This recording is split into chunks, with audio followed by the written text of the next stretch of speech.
the combined authority. Item 1, apologies, received from Councillor Elise Wilson. We have Tom McGee attending for Elise, and from Councillor David Greenhalgh.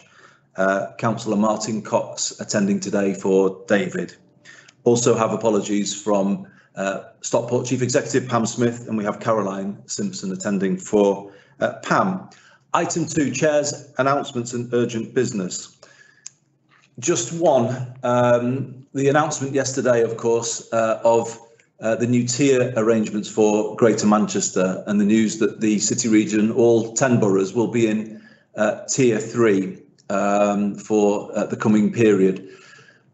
Of course, this is a disappointing announcement for many of our districts, where progress had been made to the extent that they were significantly below the England average, not just on the headline rate of number of cases per 100,000 population, but also on cases amongst over 60s, downward trend, the pressure on hospitals.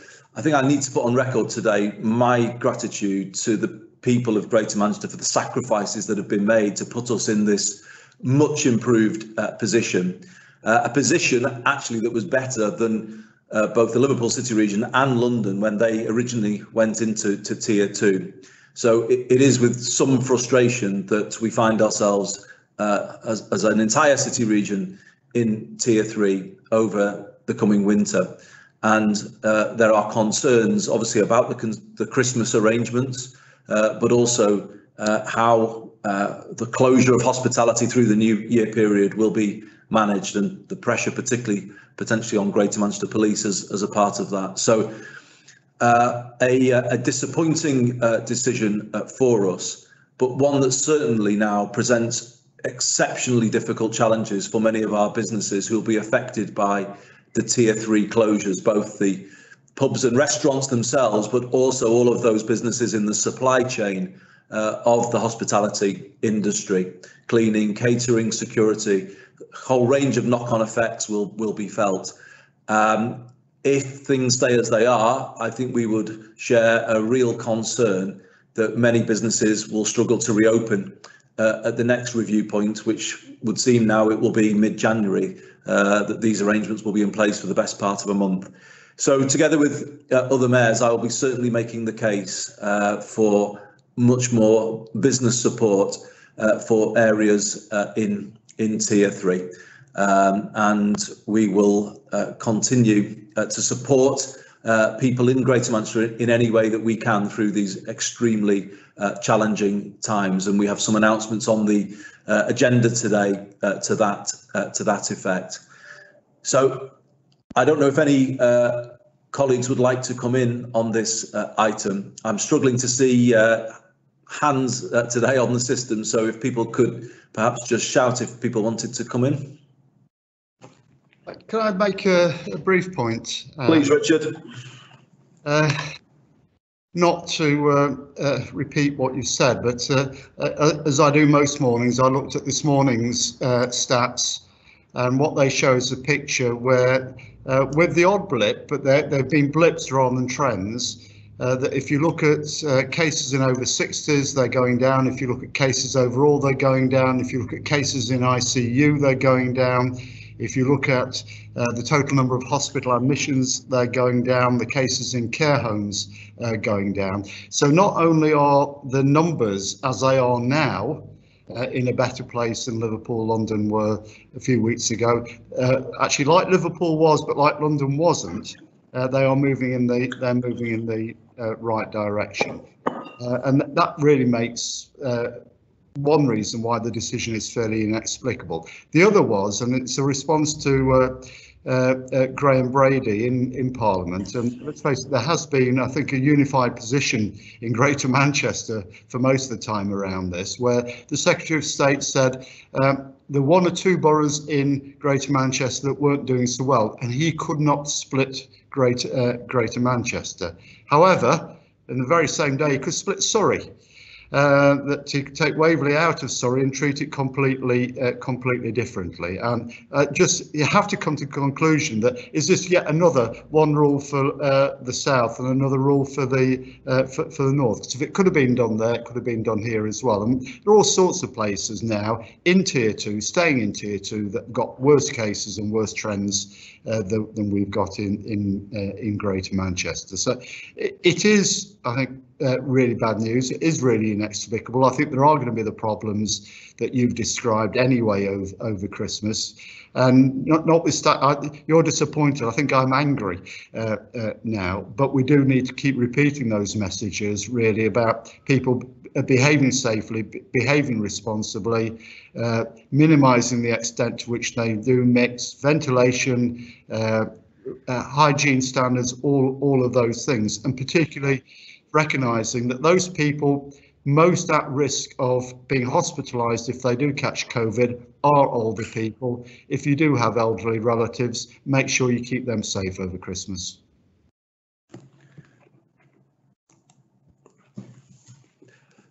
Thanks very much, Richard. I'm really glad that you've actually pointed all of those points out, because, yeah, it is a hard decision to take when we do look at what has happened elsewhere. And it does feel like when the north has rising cases, the north goes under restrictions, but when places further south have rising cases, we all have to stay under restrictions, and it doesn't feel even-handed or equal treatment.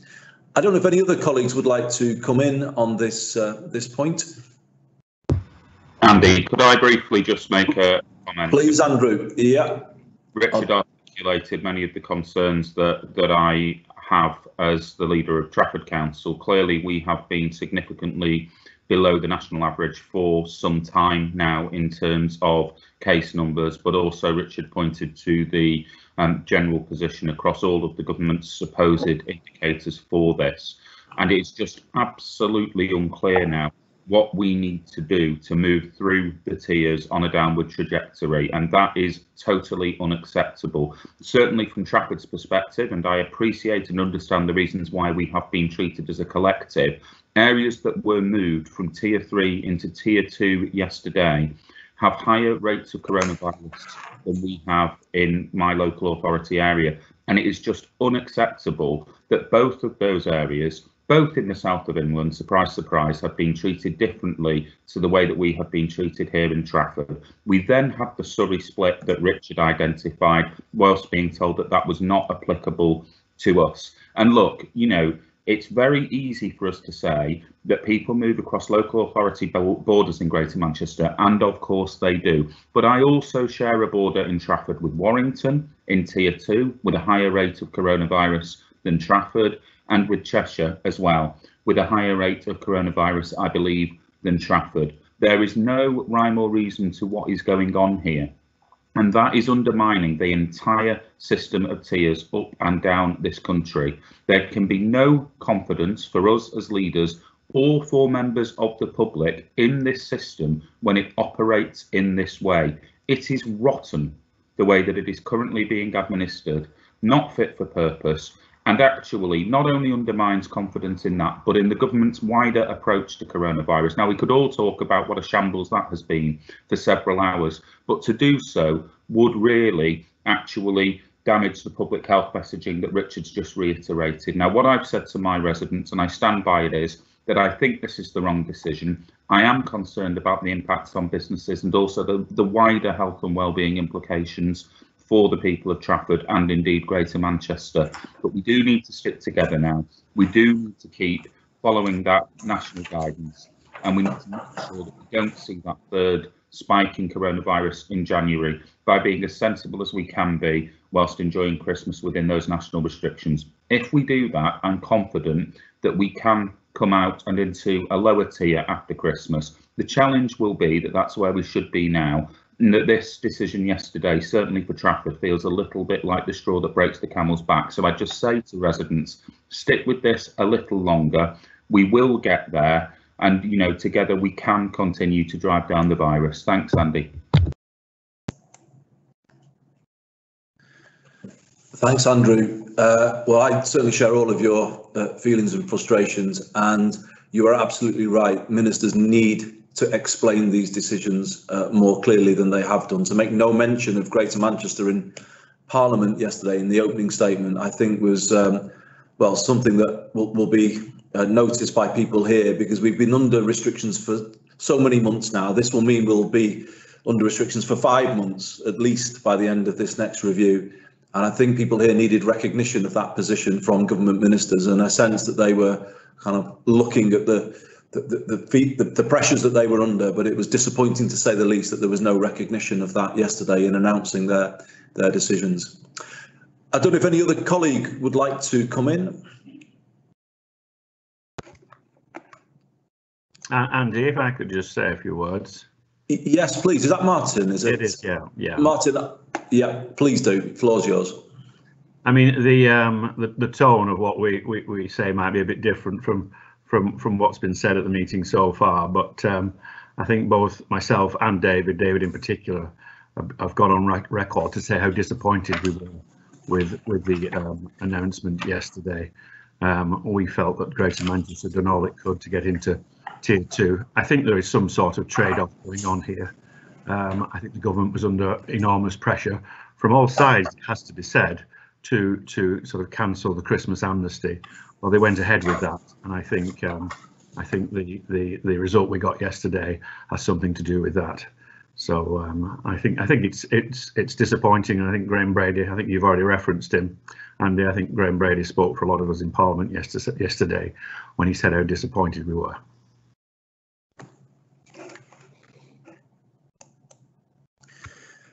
Thanks very much indeed, Councillor Cox. I mean, I agree with you. I think Graham did speak for everybody, and I was grateful that he stood up and asked the question in the way that he did. But I do think people here are owed more of an explanation from the government that they've had so far. And as Sir Richard Lee's pointed out, the sense that we can't be split but other areas can, well, we do need to understand where that logic comes from, because it does look like it's one rule for the south of the country and another for the north. But thank you for your contribution. Do I have any other colleagues wishing to contribute? If not, thank you very much, everybody. We will press the case for more business support with other Tier 3 areas, and of course keep the CA updated on that. Let's move on to item 3, declarations of interest. You know the drill, and I will let you complete those in the normal way, returning them to the Governance and Scrutiny Officer. Item 4, minutes of the GMCA meeting of the 27th of November. Colleagues, are they approved? Thank you very much. Item 5, minutes of the GMCA Overview and Scrutiny Committees. The 2 committee meetings that were held during December, those being Economy, Business, Skills and Growth, 4th of December, Corporate Issues and Reform, 8th of December. Simply to note the minutes, please, colleagues. Item 6, GMCA Appointments. Firstly, to approve the appointment of Councillor Carter, replacing Councillor Duffield of Trafford on the Corporate Issues and Reform Overview and Scrutiny Committee. Secondly, to approve the appointment of Councillor Adshead, replacing Councillor Lloyd, also from Trafford, on the GMCA Waste and Recycling Committee. Are those appointments approved, colleagues? Thank you very much. Let's move on to item 7, and it's very much the main item of business today. Young Persons Guarantee.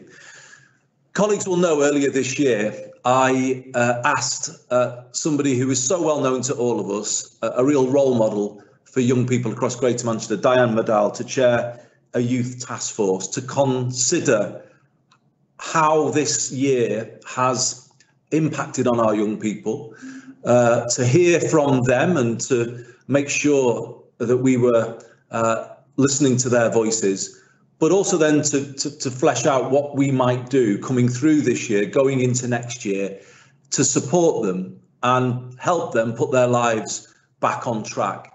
Not just the usual things that people would imagine that we need to do to support young people, offers of apprenticeships or work-related opportunities, but also that wider support that young people are going to need, particularly mental health support, which is a need that grows all of the time. But as we've all discovered this year, we need to make sure they're digitally connected as well, because so much of life now is taking place online. If you want to find out about opportunities, they largely are online.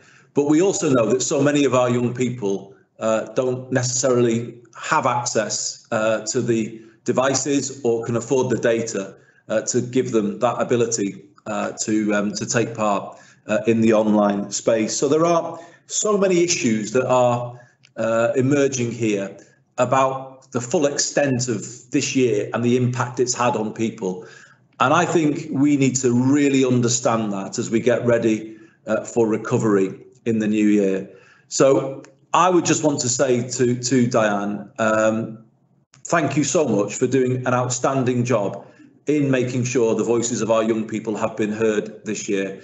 We're about to hear from Diane in a moment, but just to say a little more about the task force and why we set it up and what we hope it will achieve, I'm going to introduce Councillor Sean Fielding to set the scene before then inviting Diane to speak to the CA. So, Sean, first, over to you. Thank you, Chair. I think you've set out the reasons that we established the Young Persons Guarantee, and I'd like to also place my thanks on record to Diane for coming forward and chairing the Youth Task Force.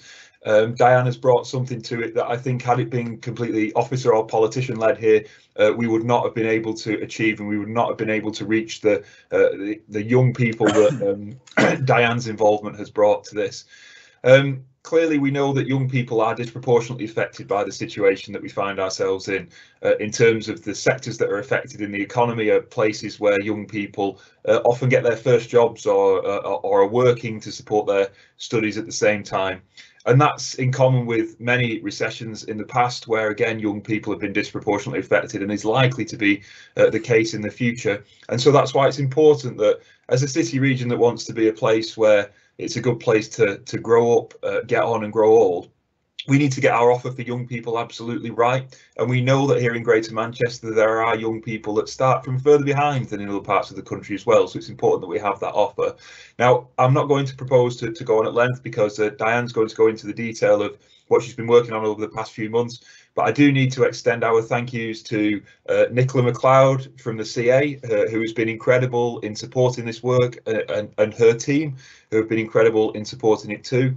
But it goes beyond the CA. It's been a fantastic piece of partnership working with the digital service in the CA and with local authorities, colleges, all manner of different providers and businesses. And it's been a real team effort right across all sectors of Greater Manchester to provide this offer and support for young people that we know is going to be vital if we want to recover more strongly as we exit from the pandemic. So without further ado, I'll hand back to you and allow you to introduce Diane. Thank you.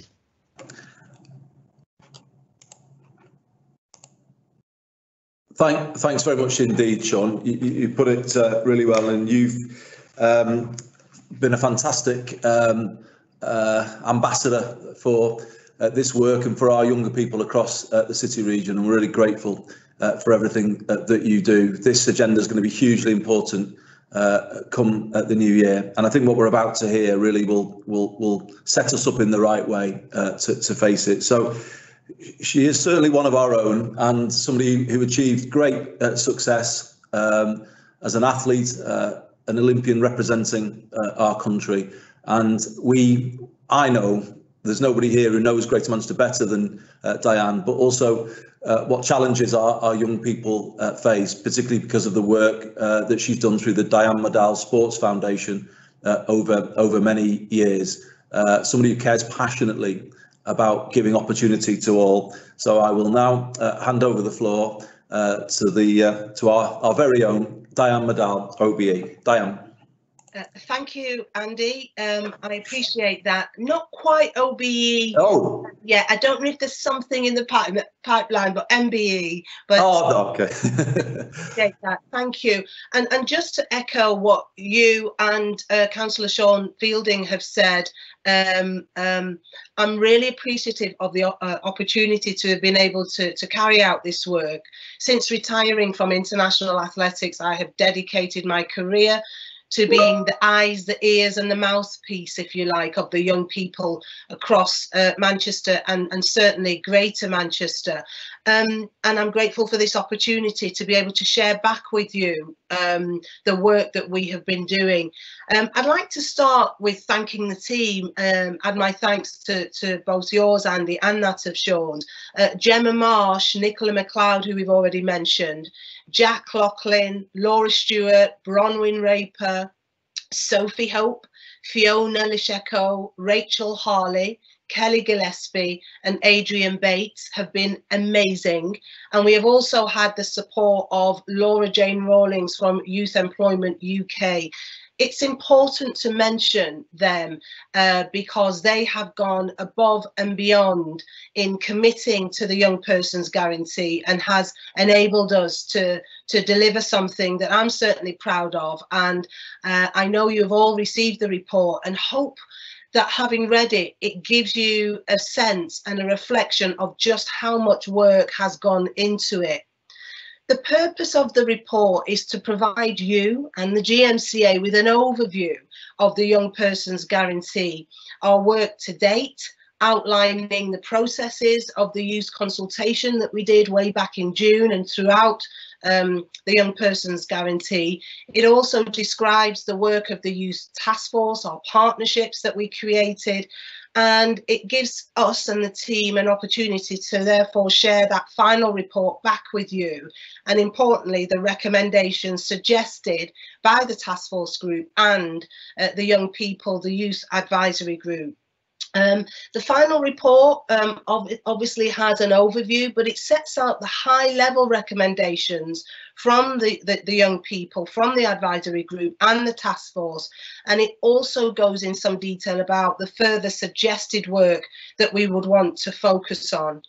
So within the recommendations, there are 5 key areas that I'd really like to share with you now. And these are the areas that I'm requesting that you really consider in terms of taking our work forward. So the first is to review and consider the information within the final report, which you have all received. The second is about providing comment. We would welcome that on the recommendations set out within the report. The third area focuses on the key KPIs, the key performance indicators that I think will hold myself and the team to account, but also give us a sense of what have we achieved throughout these last few months. And within that area, I'd just like to share with you what we have identified as the key areas that we would like to hold ourselves accountable to, but where we actually need your support within the recommendation. So the first is about a staff resource in terms of capacity to develop the scope of the actions and the recommendations within the final report.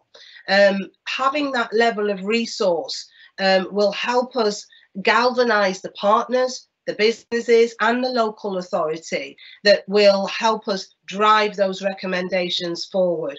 We see that this extra resource, the capacity, will sit within the work and skills team and help across all areas within the recommendations and act in many ways as a connector to develop the work. The other area will be around exploring additional resource required to deliver the recommendations and resource that is already there. So some of this work might need new resource, some of it might be filling gaps, but there will be some areas that can be taken forward at no cost. The other area is accountability. So we have suggested as a team that if we are serious about driving this forward, asking you to consider whether you retain me as chair of the Young Persons Guarantee to maintain that continuity and also the momentum. And the final area within the KPIs that we're asking you to consider is the evaluation of what has been successful. So how will we have, what can we reflect on 1 year on? So I said there were 5 areas. Number 4 is committing to action within the localities by supporting a new generation of further commitments, if you like. So we've had 1,000 genuine commitments come in already as part of the Young Persons Guarantee. And what we want to do is continue to drive further commitments to come in that will support and promote the futures of the young people's future. These commitments will be published on Gmca, the Greater Manchester's Apprenticeship and Career Service, which has been transformational. What young people have told us is there is some work going on that is great and that supports their needs, but they just don't know about it. So we've repurposed and published Gmca, if you like, so that it becomes a central point for young people to access activities. The final area that I'm asking you to consider is to approve the proposals to extend the RPAS pilot from for a further year from the 1st of September 2021. So just finally, I am under no illusions that asking you to add resource and support to the Young Persons Guarantee is a huge ask, particularly on the back of the conversation we've just had in terms of Tier 3. We know what the landscape is like. It's a very difficult landscape. There are cuts that you have already made and will potentially have to continue to make around this continuing uncertainty. So I understand what I am asking you is very difficult, but the recommendations are built on what young people told us they need to succeed, to prosper, to have a promising future within this uncertain landscape. And I think that's where I'd like to leave it, really, just encouraging you to read the report, look at the recommendations and seriously consider how we can drive this forward. So I'll hand back to both Andy and Sean as leaders to be able to support the work that we've done. And it's really over to you now to consider how we continue to drive this forward. Thanks, Andy. Thank you, Sean.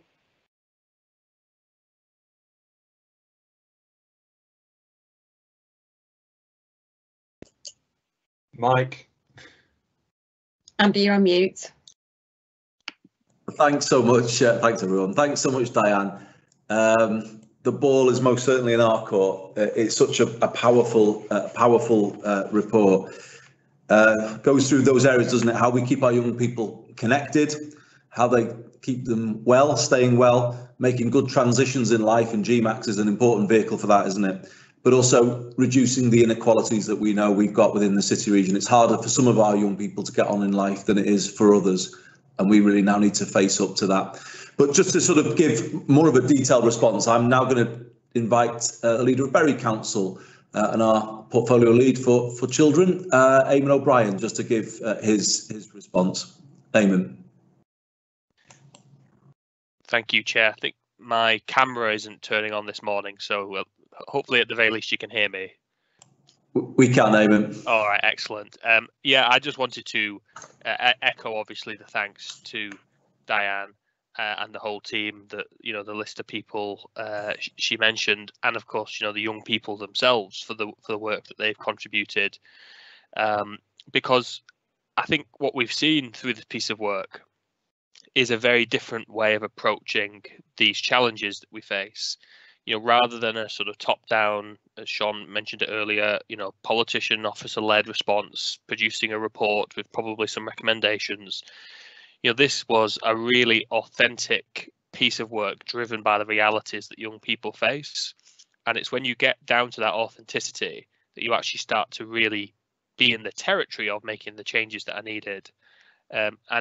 You know, when we've previously discussed this, we've reflected on people like Marcus Rashford, who brought his reality of what it was like to grow up in a household that relied on free school meals and struggled, and that really spoke through, and the authenticity, the passion he brought behind it really affected significant change. You know, many people probably would have written it off if they hadn't have seen it.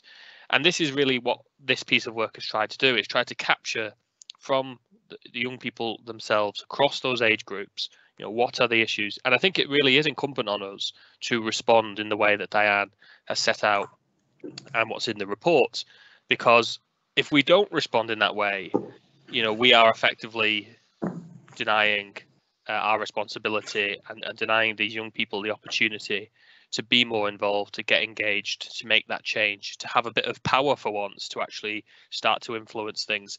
And I think that would be a really terrible thing. So I would fully support the recommendations in this. I think it gives us real hope and optimism for the future in what will be a very difficult time. And I think we owe it to our young people and the work that they've put in and the challenges that they'll face to get this right. So great piece of work, and more than happy to support it and lend any support I can from the children's portfolio or the children's board to really drive forward the delivery of this, the governance around it, and anything we want, anything that is needed from us, we will do our best to help with. Thanks, Chair. Thanks very much, Eamon. I have to say, like Sean, the leadership you provide to this area is fantastic, and we're really grateful to you and to Sean too. Colleagues, would anybody like to come in before I sum up this item? I can see Brenda indicating. Brenda, over to you. Thank you, Andy. Only briefly, if that's okay. Really want to thank Diane particularly for the work that you've done with our young people across Greater Manchester, Diane. It has been absolutely tremendous. And of course, the team that have worked with you, major thanks to them as well as Sean for leading as portfolio holder on this. And my portfolio is looking at equalities across Greater Manchester. And of course, equalities for our young people definitely, sit within that portfolio of mine as well. And we are excited that the work that you've done will very much complement the work that we intend to do going forward. We are reshaping the way that we do our inequalities work. And as you know, we have a commission at the moment that is looking to assist us with that. And so I do believe, Diane, that the work that you've done will very much complement all of this going forward. And I definitely, as has been said already, definitely want to express my support for the recommendations that you set out, and hope that within my equalities portfolio we can continue the work on behalf of the young people, as well as all other areas of our population that experience, inequalities, which is wrong. We have to address them. So thank you for that. Thanks, Andy. Thank you very much, Brenda. And I'm really grateful to you for making that point, because this year has brought out, hasn't it, just how unequal things are. And you've been leading the way with establishing the Inequalities Commission that we've got. And you're absolutely right. There is a huge read across between their work and the work of Diane's task force. And we've really got to connect, to join those dots, haven't we? And put in place practical things that will close those gaps. And the report, I think, does have a number of recommendations there, particularly looking at how many of our communities are underrepresented in Greater Manchester life, particularly our Black community, underrepresented in politics, in the media, in business, and that needs to change. And we need to open doors for people to take advantage of some of the fantastic opportunities that we now have in our city region. And the report is very much pushing us in that direction, working with organisations like Operation Black Vote. So, Brenda, absolutely, we'll be working closely with you on this, and I can see Diane nodding there as well. Paul, would City Mayor of Salford like to come in? Paul Bennett. Thank you, Mayor Burnham, really appreciated. I've long believed that the mark of a civilised society is found in how we treat our young people and how we create opportunities for our young people, and also how we treat our elderly in our communities. So I'm really pleased to see this work being brought to the attention of the combined authority. And, to be honest, I've been really impressed with the leadership shown around the importance of young people within Greater Manchester for some time. And I know yourself, Mayor Burnham, you've always had a passion for engaging young people in the work of the CA and obviously what we do as a city region. But obviously this is further strings to that bow in many respects, and Councillor Fielding, Councillor O'Brien and Diane now are obviously further demonstrating the importance of young people within the city region and showing some real leadership in this space, which I really welcome. I mean, I've been really disconcerted for a number of years, really, in terms of how young people are inevitably being treated in society. And, you know, what I'm thinking about there is when we look at, you know, higher education, having to pay to go to university these days, and many people not being able to afford to do that. Looking at the housing crisis and the homelessness crisis and how that disproportionately impacts younger people within society, and also looking at things like welfare reform and, you know, what's happening in the labour market. And, you know, a lot of young people are having to, you know, exist on 0-hour contract, part-time employment when they want full-time hours.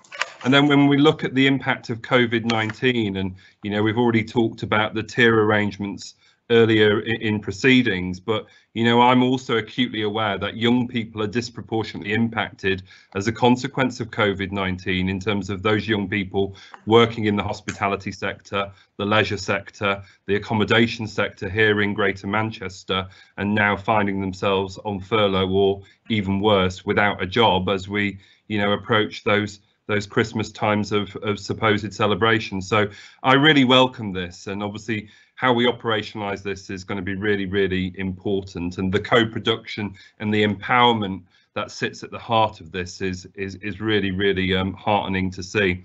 What I would say is, you know, there's also space for campaigning and lobbying in terms of young people. I've often been really disappointed that national government doesn't see the provision of youth services as a statutory service within local government, and as a consequence of that, youth services aren't funded through the revenue support grant. So hopefully there'll be some lobbying and influencing work as well that sits alongside all of this to get that traction that we desperately need at a national level, that puts young people at the heart of the policy and decision making of central government. So thank you, Diane, and thank you to everyone for showing leadership in this space. You know, all strings to your bow, and let's all work together in the interests of our young people in Greater Manchester. Thank you.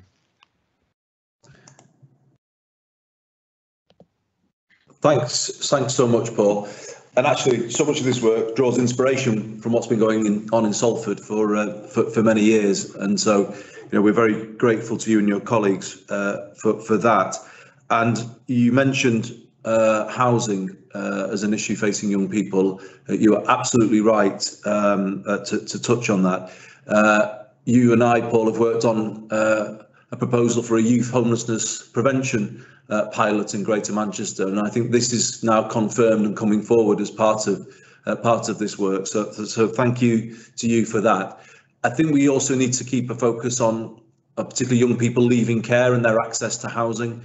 And I know there's a lot of work underway there with our Greater Manchester housing providers with respect to a care leavers guarantee, and that too is critically important work to prevent people, those with the greatest challenges. So it's so easy to fall through the net these days, isn't it? And what we're trying to do with Diane is kind of fill those gaps and put in place that support so everyone has the best possible start in life, as you say. Colleagues, is there anybody else wishing to come in on this item? I can't see anybody indicating. So if not, I'm going to move things to a conclusion, unless Diane wanted to say anything before I do. Thank you, Andy. If I could just very quickly, I was writing in the chat, but thank you for the opportunity to come back, just to say how much I appreciate hearing the kind words from everybody who has expressed them. This has really been a team effort, and we have been successful in delivering this response because of the team effort. There is still much to do, and there is a sense of urgency around it. So I'm grateful that, you know, hearing that we do have some backing and some traction there to take this forward. I am appreciative of that, and also of the opportunity, Andy, to be able to make a difference across Greater Manchester. And that's all I'd like to say. Thank you. Well, thank you, Diane. You already have made a difference, but hopefully this work will lead to so much more. And you're right about the urgency. I'm kind of really thrilled, actually, in many ways, that in this difficult year that you've been able to do this work, and we are talking about this at the final CA of this year, because it allows us to have an action plan then, doesn't it, for 2021 and how we put people's lives back on track. So, you know, it's brilliant that you've pulled work of this quality off so quickly. So, colleagues, I'm going to move to the recommendations now. Obviously, the first is just to review and consider the report, as Diane has invited us to do, and to provide your comments on the report, because we want to kind of continue to build this work. It doesn't end today with what's agreed. It needs to be constantly updated. We do want a set of measures that we're going to be held accountable by, rather than making vague promises to our young people. I do think we need to have some measurable commitments, and Diane will bring forward proposals on that. There's the staff resource that we're being asked to agree to make sure that this is properly prioritised within the organisation, and also resource to deliver the recommendations in the final project report. So what we will do is obviously keep those costs before you, to make sure everyone knows what's being done, and also what can be taken forward at no cost. Diane, you asked if we would confirm whether you would continue in your position. I think we would be grateful to you if you were prepared to continue in your position. And I'm sure I speak for all of the leaders in saying that your commitment to this work is so much appreciated by all of us. Of course, as part of that accountability process, we would ask you to involve our Youth Combined Authority and make sure that they are fully engaged with the work that you do to get some accountability in terms of delivery. We are also being asked to commit to action in localities to generate commitments that will be published on Greater Manchester Apprenticeships and Careers Service, as Diane said. Now, this has been revamped, and we're grateful to Diane's task force for the work they've done to make it more what young people are looking for. But it is now a single portal for all opportunity in Greater Manchester. It's, as I've always said, the UCAS style system for work-related opportunity or for apprenticeships. One place to go to find out about all the amazing things that are happening here. Great to hear about 1,000 genuine commitments already provided, and the partner organisations in the private and public sector are listed, aren't they, in the report. Thank you to all of them. But there is so much more we could do to populate that GMAC system in 2021 with real opportunities, not just apprenticeships or jobs, but also internships or work shadowing opportunities. We really need to fill it with so many things. So we'd be grateful for districts' help with that. Just turning finally to finance and to the RPAS, which I'll say something about in a moment. Of course, this is all challenging in this context, and we all know that districts are facing really tough decisions.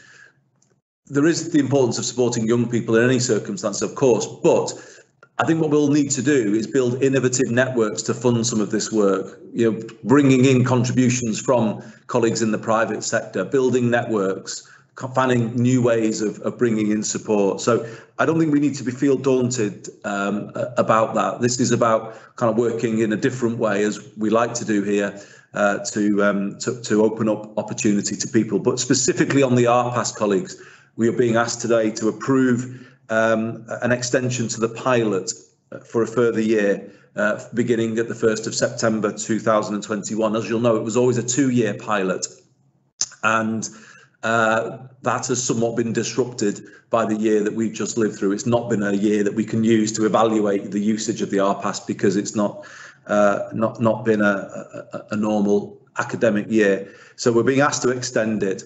And if we do extend it today, just want you all to think about this, we would be sending a very direct message from this combined authority today to every Year 11 in Greater Manchester who's probably just struggled through their mocks, have been in and out of school over this last term because of all of the problems with school and self-isolation, and are probably, I don't know, not sure about things and probably feeling worried about what comes in the new year and the GCSEs that they're about to take. We haven't resolved that issue yet around getting fairness for them with their GCSEs, and I know Councillor O'Brien is leading up that work, and we'll be making further recommendations in the new year to support those young people to get fair exam grades, recognising the time they've spent out of the classroom, and we do make that commitment to them today.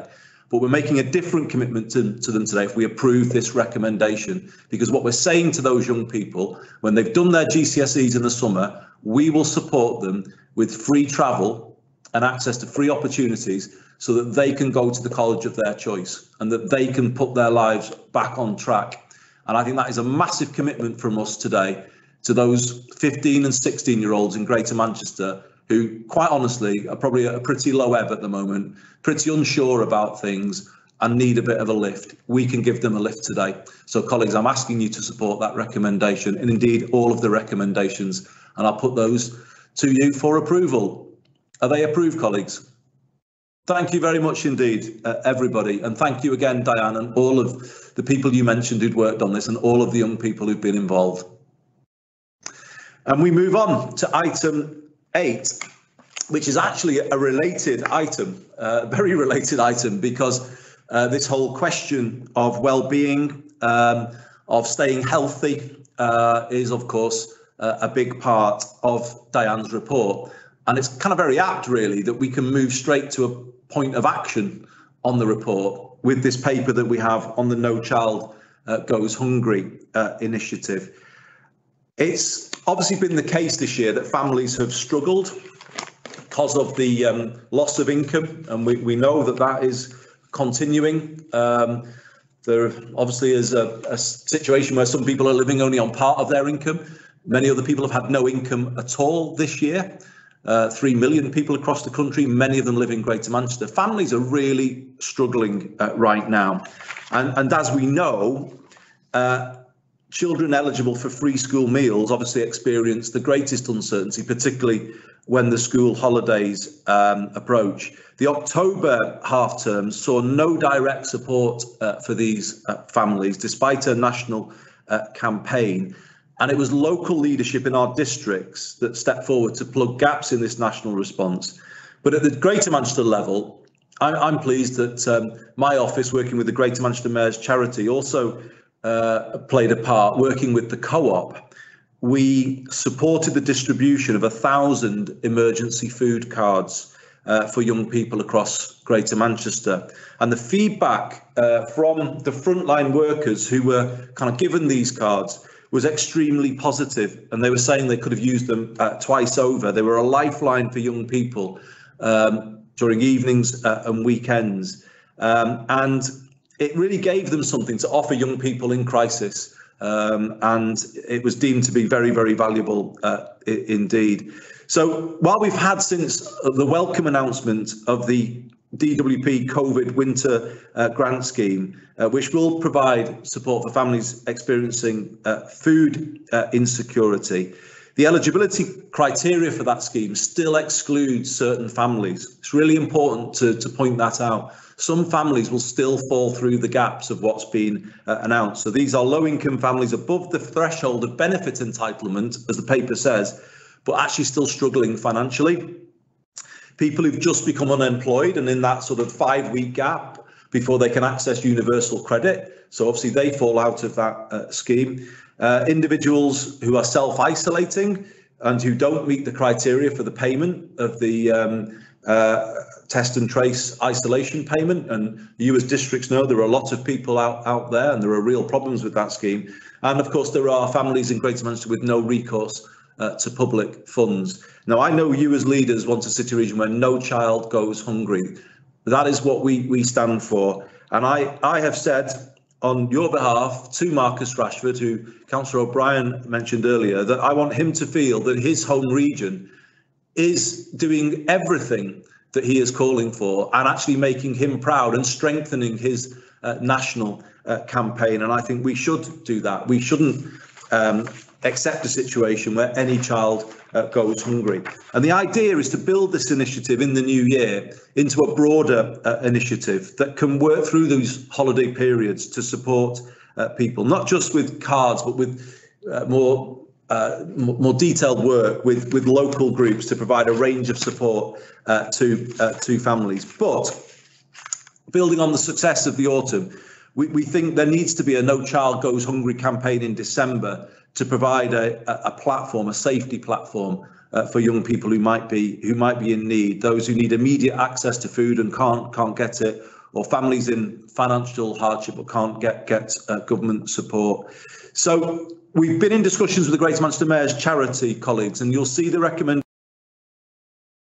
set out under A, B and C. So under item A, what we are proposing is that we repeat the autumn emergency food card pilot, and we are proposing to increase it significantly to 3,000 cards. So that will be 300 per district, and that will be funded by the mayor's charity. But we are also hoping to bring in some contributions from other providers, and this will give people the ability to access a range of supermarkets in their local areas. So, you know, a fantastic support to people if we can agree that today, colleagues. There is also a proposal, though, again with support from the mayor's charity, to provide targeted support for families rather than the children themselves. So this would be the provision of family Christmas hampers, vouchers that can be used, food banks during the winter, local welfare assistance schemes, cash grants where appropriate, a whole range of steps to support families overall. And then thirdly, there's a proposal to help people help each other. And again, we're grateful to the cooperative group for their support in this regard, because they've developed a Cooperate digital platform, and they're offering to help us use it to connect people so that communities can support themselves. So some really positive things here. But just to conclude, there is an intention to build out this work in the new year so that it becomes a longer term sustainable approach to supporting our children who've got no access to food, and make this a city region where no child goes hungry. So, colleagues, I hope you will find that presentation something that you will feel able to support. This is probably the most difficult winter that Greater Manchester has faced in our living memories. We need to do everything that we can, and obviously I put this paper forward today to you for your approval, so that we obviously can action these proposals quickly and get the support out to our communities. Colleagues, do I have anybody who wants to come in on this item? City Mayor of Salford, Paul Bennett.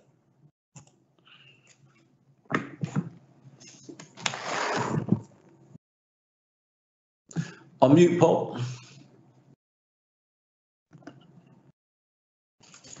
Thanks for that, Mayor Benham, and thanks for bringing me in. I really welcome this development. Prior to obviously the COVID-19 pandemic, we were seeing growing poverty within the city of Salford, and we directly responded to that with our anti-poverty strategy. But just to give you an indication of the growing level of need within our communities and within families, since the 23rd of March, the Salford Assist initiative in the city of Salford has supported 6,100 people with food, with heating and bills, with furniture and white goods in their homes, just because people don't have enough money to be able to replace some of that at this point in time. And you know, the other issue for me is the community and voluntary sector and mutual aid within our community has done a fantastic job during the COVID-19 pandemic to support our communities, to support households, you know, from you know, being pushed further into poverty and destitution. It has, in my opinion, it has been disappointing that we've had to force U-turns on the government to engage properly with an anti-poverty strategy and a food security strategy. And, you know, comments made recently by the Leader of the House, I find really deeply disappointing. It's scandalous that, you know, the 6th richest economy in the world were having to engage in anti-poverty programs like this. So it really says something about our model of the economy. But just to say, you know, this is really important work, and I fully support this work moving forward, because we do need sustainability in the system. We can't rely on short-term funding, and also some of the other elements of this which would go a long way to helping families at this current time are the continuation of universal credit beyond April of next year, which I understand the Chancellor is considering at this point in time. Also, we've been lobbying and campaigning for the scrapping of the benefit cap, which we know we've got empirical data that welfare reform is pushing families and children further and further into poverty, forcing them to become reliant on charity and forcing them to become reliant on food banks. So yes, I fully support what you're doing. We're doing some of this in Salford already and have been pre-COVID, but we also need to look at this systemically and look at what the causes of food poverty and poverty more generally are as well. So there's an inextricable link between all of this and the work that Councillor Warrington's leading on in terms of tackling inequality. So thanks for this, Mayor Burnham. I am scandalised though at how the government is treating this issue nationally, and I think it's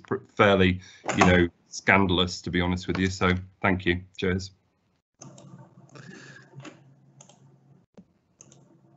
Thanks so much, Paul.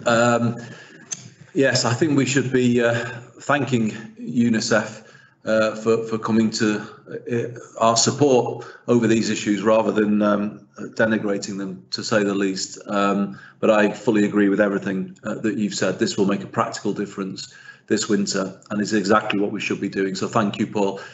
Councillor Eamon O'Brien. Thanks again, Andy. I just wanted to really lend my support, obviously, to this. We talked about the importance of the younger generation not being left behind during the troubles we're having with COVID, or indeed the economic fallout around Brexit, or whatever it will be.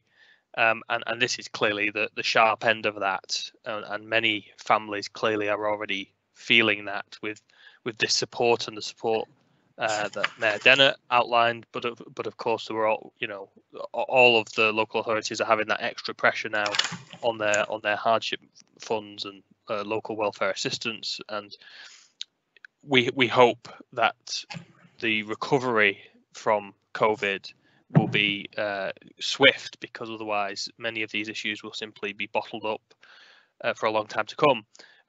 I suppose I just also wanted to highlight that the government have commissioned an independent review into issues around food through the National Food Strategy. And again, what that brings out most is the challenges here are not actually things like access to food and the cost of food. Obviously, this all comes back to too many families not having enough money in their pocket. And I think we can sort of try and overcomplicate some of this stuff, and we are doing our best to sort of fill some of these gaps. But until that is recognised, that too many people on universal credit are not getting enough to live on, too many families are not eligible for free school meals when they should be, access to important projects like the Healthy Start vouchers are still too bureaucratic and perhaps don't go far enough, although there have been some welcome changes. We've got to address some of these root causes as well. And I think whilst this piece of work is absolutely necessary, I think it's great that we're keeping that wider focus on the underlying issues of poverty here and how we address them. Some of that we can do ourselves, but ultimately I think we've got to use our position and our platform here to make sure that the government changes its policies to lift people out of poverty, rather than expect local authorities, businesses, charities, footballers to try and cover those gaps. So this is welcome, but I think we can't lose sight of that bigger picture, which is the structural poverty in the country. Thanks, Chair. Thanks very much indeed, Eamon. Again, couldn't agree more with what you said. So I've got Councillor Sean Fielding next. Thanks, Andy. There's no need to repeat what Mayor Paul Bennett and Eamon O'Brien have said, and so I won't. But I do endorse all of the comments, and particularly the disappointment. I think is perhaps an understatement for the feeling that I felt when the Leader of the House made the comments that he did about UNICEF. But I absolutely support Paul Bennett in the comments that he made regarding that. I suppose when we're looking at the longer term solution on this, something that I would like to draw attention to is some of the work that we do in Oldham around local, local food economy. And we underestimate, I think, or perhaps consider the growing of food to be a cuddly middle class thing that retired people might do in the gardens or in allotments that they have. But what we've demonstrated in Oldham is that developing that local food economy, as well as being sustainable, can offer a solution to some of these problems and delivers benefits in other ways.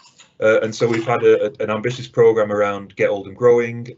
We have had a community interest company, Real, distributing potato growing bags and tubers to some of our deprived estates to allow people to grow their own food and understand where it comes from and how it is developed. And of course, most recently, we've put in a bid to the Towns Fund for £41 million to develop the UK's largest urban farm and eco park on the edge of Alexandra Park in Oldham, which is going to be called Northern Roots. And that will be about developing that local food economy. And so whilst I absolutely support what Mayor Bennett, Councillor O'Brien and yourself have said around needing to tackle the root causes of poverty, for as long as we have a Conservative government, I don't think they're going to ride into the rescue and bail us out in that way. And we do have to come up with local solutions, which this report details, and hopefully local food economies and development of those is also another local solution that we can add into the mix. Thank you, Mayor Burnham. Thank you, Sean. I remember very much our visit to the Northern Roots project, and I've thought about it a lot since, to be honest, because I think it could be a real flagship project for us when we start to think about food sustainability within all of our communities. I think it's a prime candidate for the Levelling Up Fund or some of the other funding that the government is putting forward. So look forward to sort of taking forward the vision for that in the new year, and it's credit to you and Oldham Council for putting forward what I think could be a fantastic resource for Greater Manchester in that Alexandra Park area. So thank you, Sean. I can't see anybody else. Oh, I can see somebody else. Well done, Tom. That was a hearty wave you were providing me with there. So over to you, Councillor Tom McGee. Stop. Thank you, Chair. And I think this is a really important opportunity, and it links very much back to the report we just had with Diane Modell. And I agree with Paul Dennett about the mark of a civilised society, about how we treat young and old. And we've been fortunate.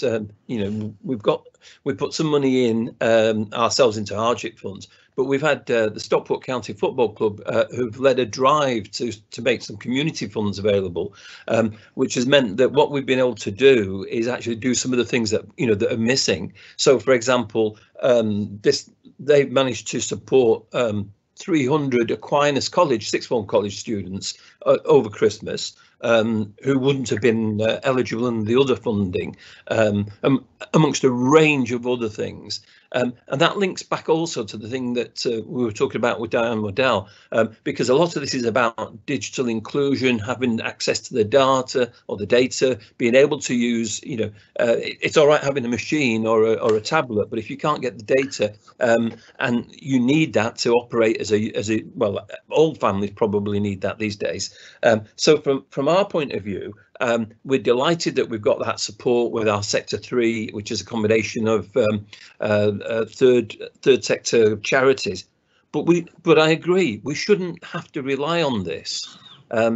Stockport is often seen as an affluent area, and in some cases we are. But we also have extreme poverty at the other end of that spectrum, and it is difficult for lots of families. And the Hour Pass. And I'm chair of a sixth form college, Andy, as you know, that Hour Pass is vital for kids to go and youngsters to be able to get round, because otherwise they won't travel. And if they won't travel, they'll lose the opportunity. So I think all of that's all linked in. And I think planning for, this coming year, because, given that the Chancellor's announced the furlough scheme's going to end of April, I think now, is it? The economic recovery isn't going to happen very quickly, it doesn't seem to me. So we do need to plan about how we support the youngsters, because they're all, they'll be the ones that'll be supporting us as we go older. Yeah, so thank you for that.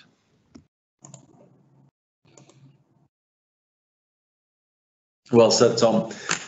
Yes, I think it was a welcoming announcement from the Chancellor that furlough is to be extended. But as I was saying earlier, there are still a lot of people who are falling through the gaps of that support. And you are absolutely right. We need to be creative about how we fill those. The RPAS helps, but this proposal will help as well. And thanks for your enthusiastic support, Tom, for what we're trying to do.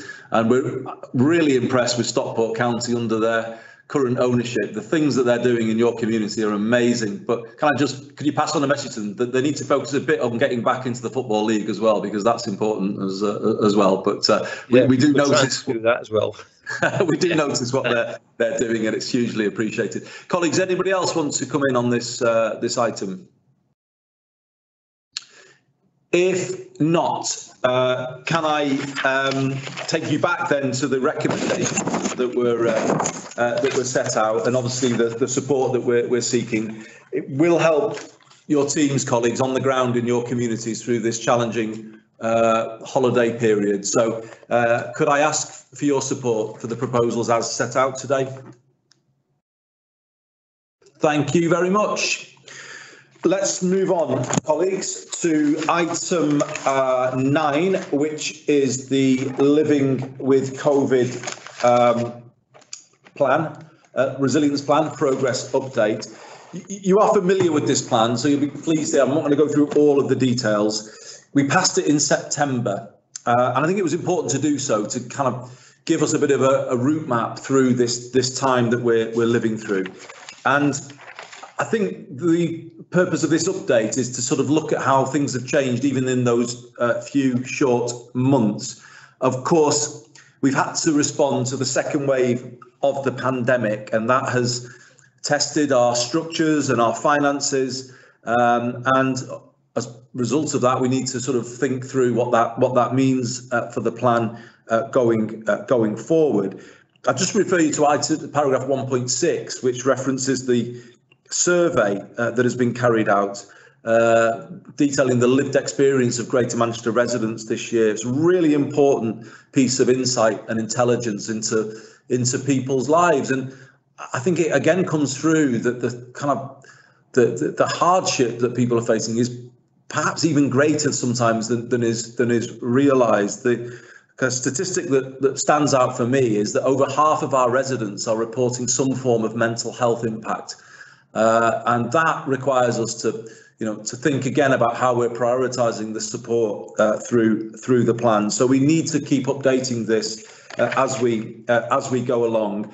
Broadly, there are two types of action in the Living with COVID resilience plan. Those things that need to be done here and now as business as usual or an emergency response to the pandemic, and you'll be very familiar with all of those things. But also those things that lay something of a foundation or different ways of working that we can build on coming out of this. And the discussion we were just having actually is very much one of those. So what we're trying to do here is then take you through where we're up to and keep the work going to strengthen the plan. And I think it's recognised in paragraph 2.2, and I will bring Brenda in if she'd like to say anything about this. It's just this recognition that the inequalities aspect of all of this comes through more and more all the time. People have been living very, very different lives this year, depending on the job they do, how old they are, whether they have a condition or whereabouts in Greater Manchester they live. You know, there is a real need here to bridge those inequalities. And what you have are a number of proposals here that will kind of strengthen our observation, if you like, of those impacts on our communities and get the intelligence into everything that we're doing. And also particularly to build on the governance arrangements for the age-friendly and equalities portfolio. We have a Tackling Equalities Board now, which Brenda chairs, and that's been established as part of the partnership governance to the GM system. There is an independent inequalities commission as well doing its work. So what we want to do is create that infrastructure within the CA that will keep a proper focus on all of these issues that are coming through. And obviously item C mentions the Commission and the detailed analysis and perhaps the minimum standards targets that we might need to think about developing in localities. I would just say briefly to refer you colleagues to Annex A. I mentioned that some things have been a bit on hold, but as you've heard today, we have made progress even at this CA this morning, certainly on the No Child Goes Hungry and the sustainable food availability networks in paragraph 1.5 in the agenda. I mentioned homelessness before, and you'll know we've been doing a lot to strengthen a bed every night over the winter, and that's in a position now where it can hold at least 520 people through the holiday period. But some of the items here have not progressed as much as we would want. We will come back to this issue of digital exclusion in the new year, and you can see that mentioned in the annex. And there is that point about improving the provision of mental health support. We have stood up some new online services, but I think there is a need to sort of go further based on what the survey of residents is telling us. Just flicking through, colleagues, you'll see some measures there mention of supporting young people with the return to school and college, and obviously that's taken up a large part of our work. And we will hear later on the agenda today about retrofitting, and we're grateful to Councillor Weston for the work that's coming forward there. So there are things here that are laying the foundations for the next stage of the plan, and I'm grateful to you all for the things that you've done to bring that work forward. So, as I said, I will try not to go through all of the measures. Cycling and walking is mentioned. We're coming back to that on our agenda later today. I will leave it there and open the floor, but particularly perhaps invite Brenda if there was anything that you wanted to say before turning to other colleagues. Thank you, Andy. Yes, very, very briefly, because you've covered some of it. But as you say, the situation that we've experienced since, well, early this year, let's say, of COVID, has shone that huge spotlight on all of those inequalities that, to be fair, some of which we knew existed already. But what it has done, it's just spotlighted all of those economies and more that people are suffering with, you know, and how they're impacted on people's lives and well-being. And this now is one opportunity that we're going to have to actually make sure that we address all of those inequalities in the best possible way that we can as we move forward, move towards a more normal existence, we hope. But of course, learning to live with COVID, because it is with us, it's not going to disappear. And there are lots of things that we're going to have to get used to.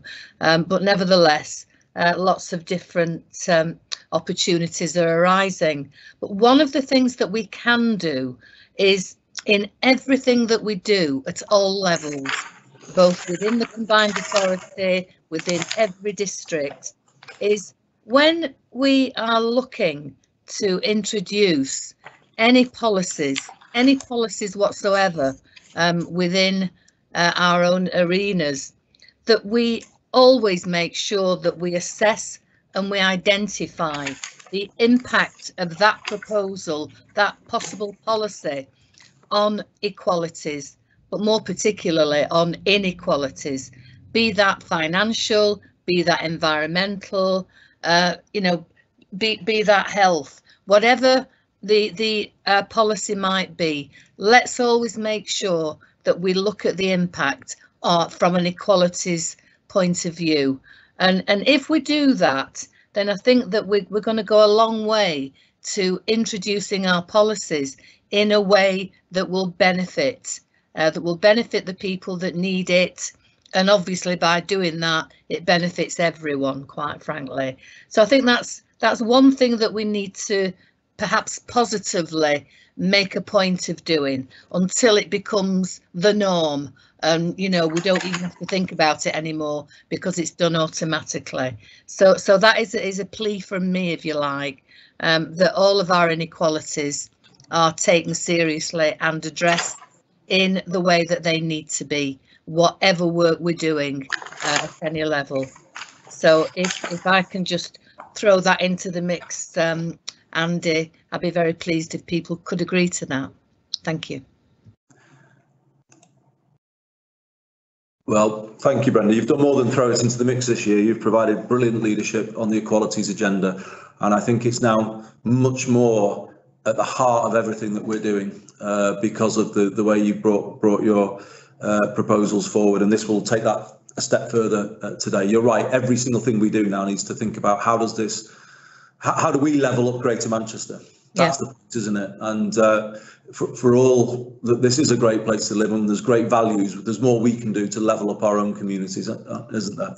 And that's the commitment that we're making today. Levelling up should start with people, shouldn't it? Not buildings or roads or railways, people, and how you give people stronger foundations in their life to help them go on and achieve and live a good life. So thank you, Brenda. Any other colleagues want to come in on this particularly?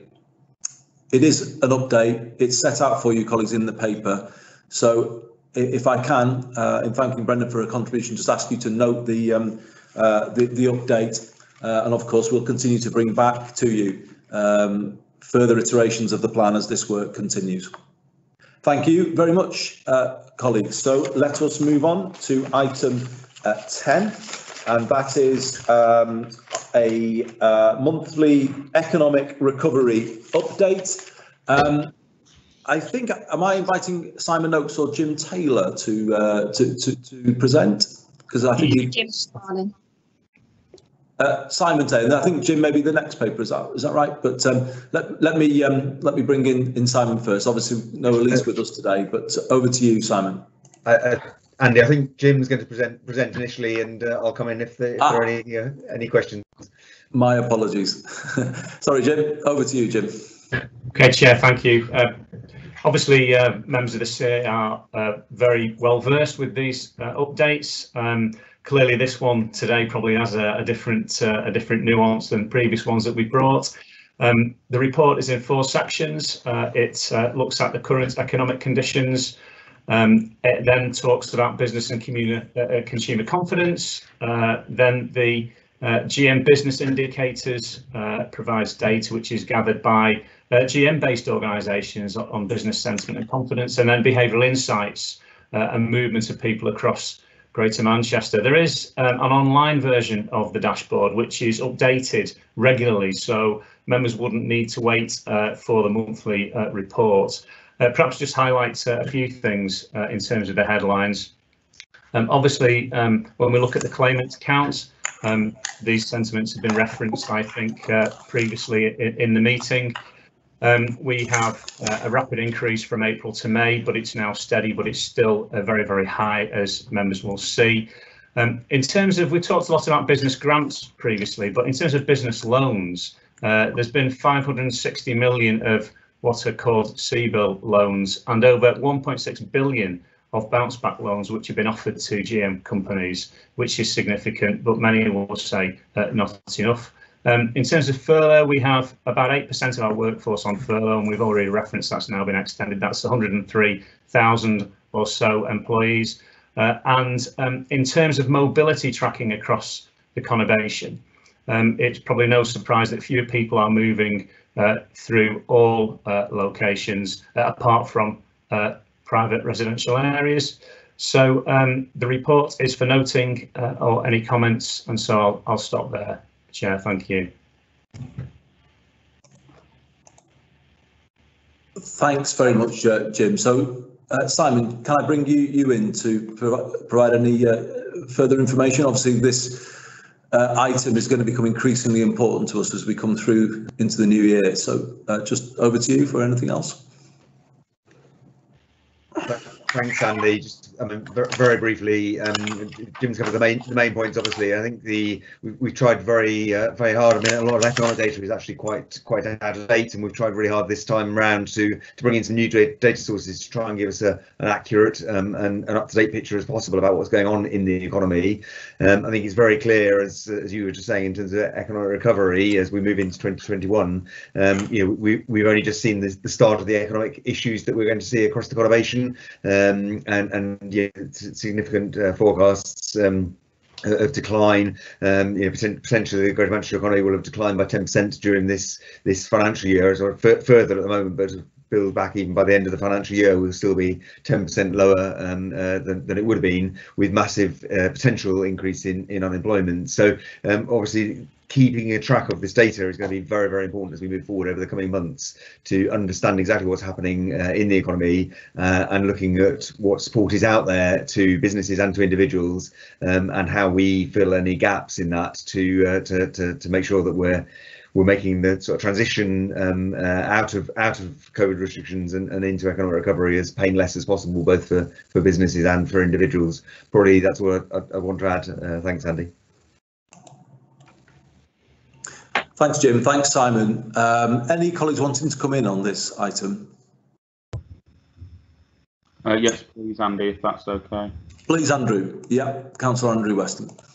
Yeah, just very briefly, Andy, with a seemingly parochial hat on a specific point, but one that affects all 10 of our boroughs from an employment perspective, which is the welcome news yesterday that the future of the Trafford Centre appears to have been safeguarded. And I know in terms of the critical role that plays for the wider GM economy, that it's something that you will all take an interest in. All of you will have people employed at the Trafford Centre in your individual boroughs. So just to confirm that it does look promising, CPP Investments have taken over ownership of the Trafford Centre and will be looking for an operating partner in the new year. They had an existing relationship with the Trafford Centre anyway, and also have quite a strong record in terms of ownership of major retail sites across the country. So it does feel like very positive news at this point, and certainly in terms of our economic recovery, really important that the Trafford Centre is safeguarded moving forward. So just wanted to note that. Thanks, Andy.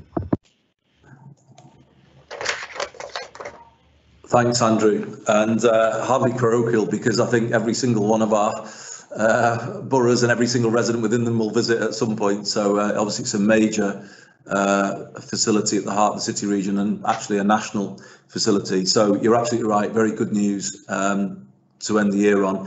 And of course, the extension of the Trafford Park line to the Trafford Centre has been something we've not been able to properly celebrate this year. And I know that Andrew, you and the council have plans for wider development to make it a real destination, the whole area. And you know, those plans are exciting. So I think in the new year we need to you know, come together to sort of relaunch, if you like, the vision for not just the Trafford Centre, but the whole area around it, linked now by that Metrolink line. So thank you, Andrew, for coming in on that. Colleagues, anything else on this update? Can't hear anybody. So thank you again to Jim and Simon for your presentations, Andrew for his contribution. Let's note the latest update on the Greater Manchester Economic Resilience Dashboard and move on to item 11. Greater Manchester preparations for EU exit and updated analysis on the possible economic impacts. I'm going to return to Jim Taylor. Jim. Okay, thank you, Chair. Pass the rugby balls to me then, Chair. I mean, this is an unbelievable fast-changing situation, and obviously there were some announcements last night, weren't there, or some reports or some conversations last night which didn't sound too promising. However, colleagues will be aware that this report has been to the Combined Authority on a regular basis. I think colleagues should be reassured that the Greater Manchester Group for exiting the EU continues to meet, and in section 2.2 of the report there is a very comprehensive list of those areas which the group are looking at. Perhaps if I just highlight one or two of them. Obviously, we're looking at the way in which borders are affected, transport infrastructure, health, social care, food, water, energy, civil contingency planning. So the list is pretty comprehensive, although the actual plans for each of those are clearly changing and moving very quickly. Section 3 talks about a refreshed internationalisation strategy, which is going to become unbelievably important after we exit the EU. And also there is an update on funding in Section 4, EU funding in Section 4.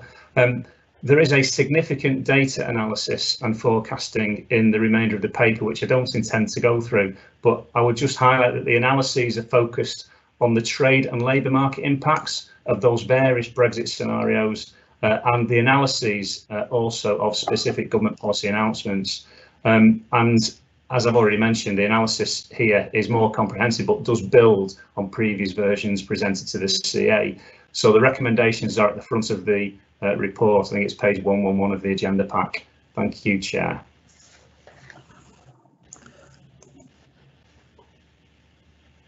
Thank you, Jim, and apologies for the hospital pass. If life wasn't difficult enough with everything we've got on, we still have this ongoing uncertainty so close to the deadline. I don't know if Simon wants to add anything, or if any colleagues would like to come in. Thanks, Andy. Just only very briefly. Obviously, a lot of this data you have seen previously, but it does show the dependence of a lot of companies in Greater Manchester on exports to the EU in terms of trade, and obviously we updated the information about the new migration system. There is obviously a concern about a lot of EU international programs that we're involved in, and the funding of those on an ongoing basis. And the OBR, the Office of Budget Responsibility, has forecast that if we weren't to secure any kind of deal with the EU at the end of this transition period, there would be a further 2% hit to the GDP of the country during 2021. So obviously, sort of major concerns. And I think from a business point of view, obviously that businesses are desperate to know what the arrangements will be from the 1st of January. So everybody's keeping a very close eye on those negotiations. That's all I'll add. Thanks, Andy. Thank you, Simon. Any colleagues wanting to come in on this? Hi, Andy. Sorry, can I? Yes, please, very Andy. briefly. Yeah. It's more of an observation about where we are currently at nationally. Clearly, it is incredibly difficult for us to assess our Brexit preparedness given the current backdrop of negotiations that are ongoing. And I just really wanted to place on record, clearly colleagues are well aware of my position on our relationship with the EU, that one of the worst things that could happen is what is currently being branded an Australian style deal, which in effect is a no deal. And it is really important, I think, that we make that clear here today, that is what the Prime Minister means when he talks about an Australian style deal. That is no deal. That would be a disaster for our economy in the city region and for our economy as a country at a time when the precarity of our nation's finances are absolute dire straits as a result of coronavirus. So I think it's really important that we stay fully engaged in the negotiations, and that some of the jingoistic rhetoric that we've seen around gunboats, etc., is taken off the table as a cheap ploy in attempting to win support for what appears to be a government careering desperately towards no deal as a result of failed negotiations. So I just want to put that on the record, really. The one thing that we have always all, I think, agreed would be the worst possible outcome is a no deal. An Australian style deal is a no deal by another name. And I really do wish Simon, Jim and everybody else involved in drafting these reports the very best of luck, because I don't quite know how they've been able to do that against the backdrop of what has been this shambles of a negotiation. And I hope there is further clarity in future papers. Thanks, Andy. Well, thanks, Andrew. And I think it's important that you came in because, as you say, an Australian style deal is not comparable to our situation. It's a very different trading and geographical relationship that Australia has with the EU, so not comparable in the slightest. And I agree with you, for what it's worth, this CA should be sending out the message that we want a proper deal that maintains a proper trading relationship with the European Union, given that, as Simon was just saying, it is by some considerable distance our largest export market. Colleagues, thank you for your contributions. Can't see anybody else indicating. We're just being asked to note and comment on the work that's underway that Jim and Simon have referred to, and a comment has been made today. So we will keep this under review and await developments. Thank you very much to you both. Moving on to item 12, Mayor's Cycling and Walking Challenge Fund. Just to say, I think it's been one of the positive features of our CA meetings this year, colleagues, given everything else that we've got on our plate, that we've continually been bringing back to the CA schemes that are now making progress on our ambition of building out a bee network across Greater Manchester. The team have been quietly getting on with the job, working with your officers in the districts, and the progress is really starting to come through, and we're seeing that every month. And I was at a meeting with Chris Boardman yesterday where he described the bee network as one of the largest capital projects now in the country. And I think that is something, isn't it, that we are overseeing one of the largest capital projects in the country that actually is related to people's health, improving the environment, improving our communities. I think it's a real piece of leadership on our part that we are in the position that we are, and we're grateful to Richard Nixon and the team for the work they've done to put us there. So this paper is asking us to go again a little further, colleagues, to take you through the recommendations. In section 2 of the paper, we are asking today for development cost approval for a number of schemes to take them to the next stage. And obviously these have been reviewed by TFGM and the Mayor's Challenge Fund programme team. So let me just list them briefly. Salford Barton Aqueduct. This would provide a continuous traffic-free route across the Ship Canal. How great does that sound? This sounds like a brilliant scheme to me, and it will improve connections for residents in Salford to jobs at the Trafford Centre and Trafford Park. Fantastic scheme. And one I'm really pleased to see coming forward. A further scheme in Salford Oldfield Road. This will create cycle lanes between Chapel Street and Regent Road, with a Cyclops crossing at its junction with Liverpool Street. So obviously a scheme that will particularly also benefit the Salford part of the city centre. So a really positive scheme.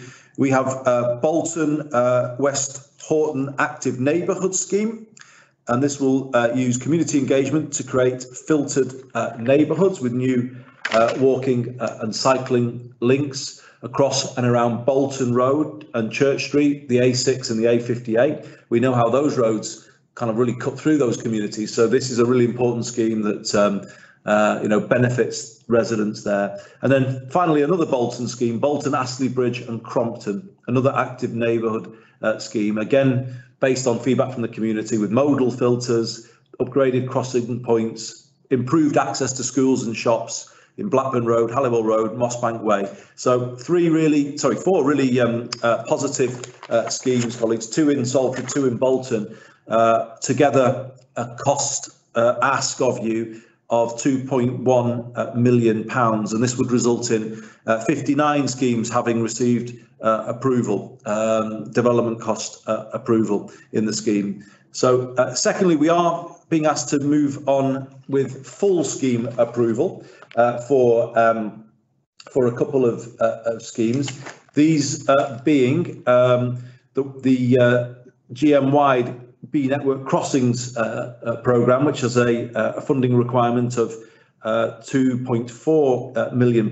This will deliver 18 newer upgraded crossings in Manchester and Bury, and the precise locations are set out in the paper. And then Brenda will be pleased, Tameside Active Neighbourhoods, which has a funding requirement of just under £700,000, providing 6 active neighbourhood schemes: Hill Street, Chadwick Dam, Rayner Lane, Ross Lave Lane, Stamford Drive and Clarendon. So that's also in for full scheme approval. And then lastly, again, another positive scheme for Paul and Salford.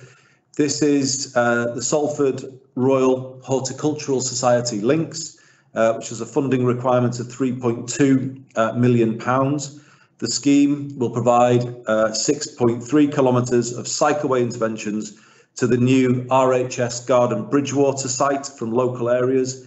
And the aim is, of course, to bring in visitors, local residents, but also give employees a high quality active travel access route into the new site. So that's another fantastic scheme, and I think we're getting a sense today about how some of these assets that have been built through this year, like RHS Bridgewater, I think are going to be ready to be really shown off, if you like, in the new year as we come through this. So 3 schemes for full approval, colleagues, within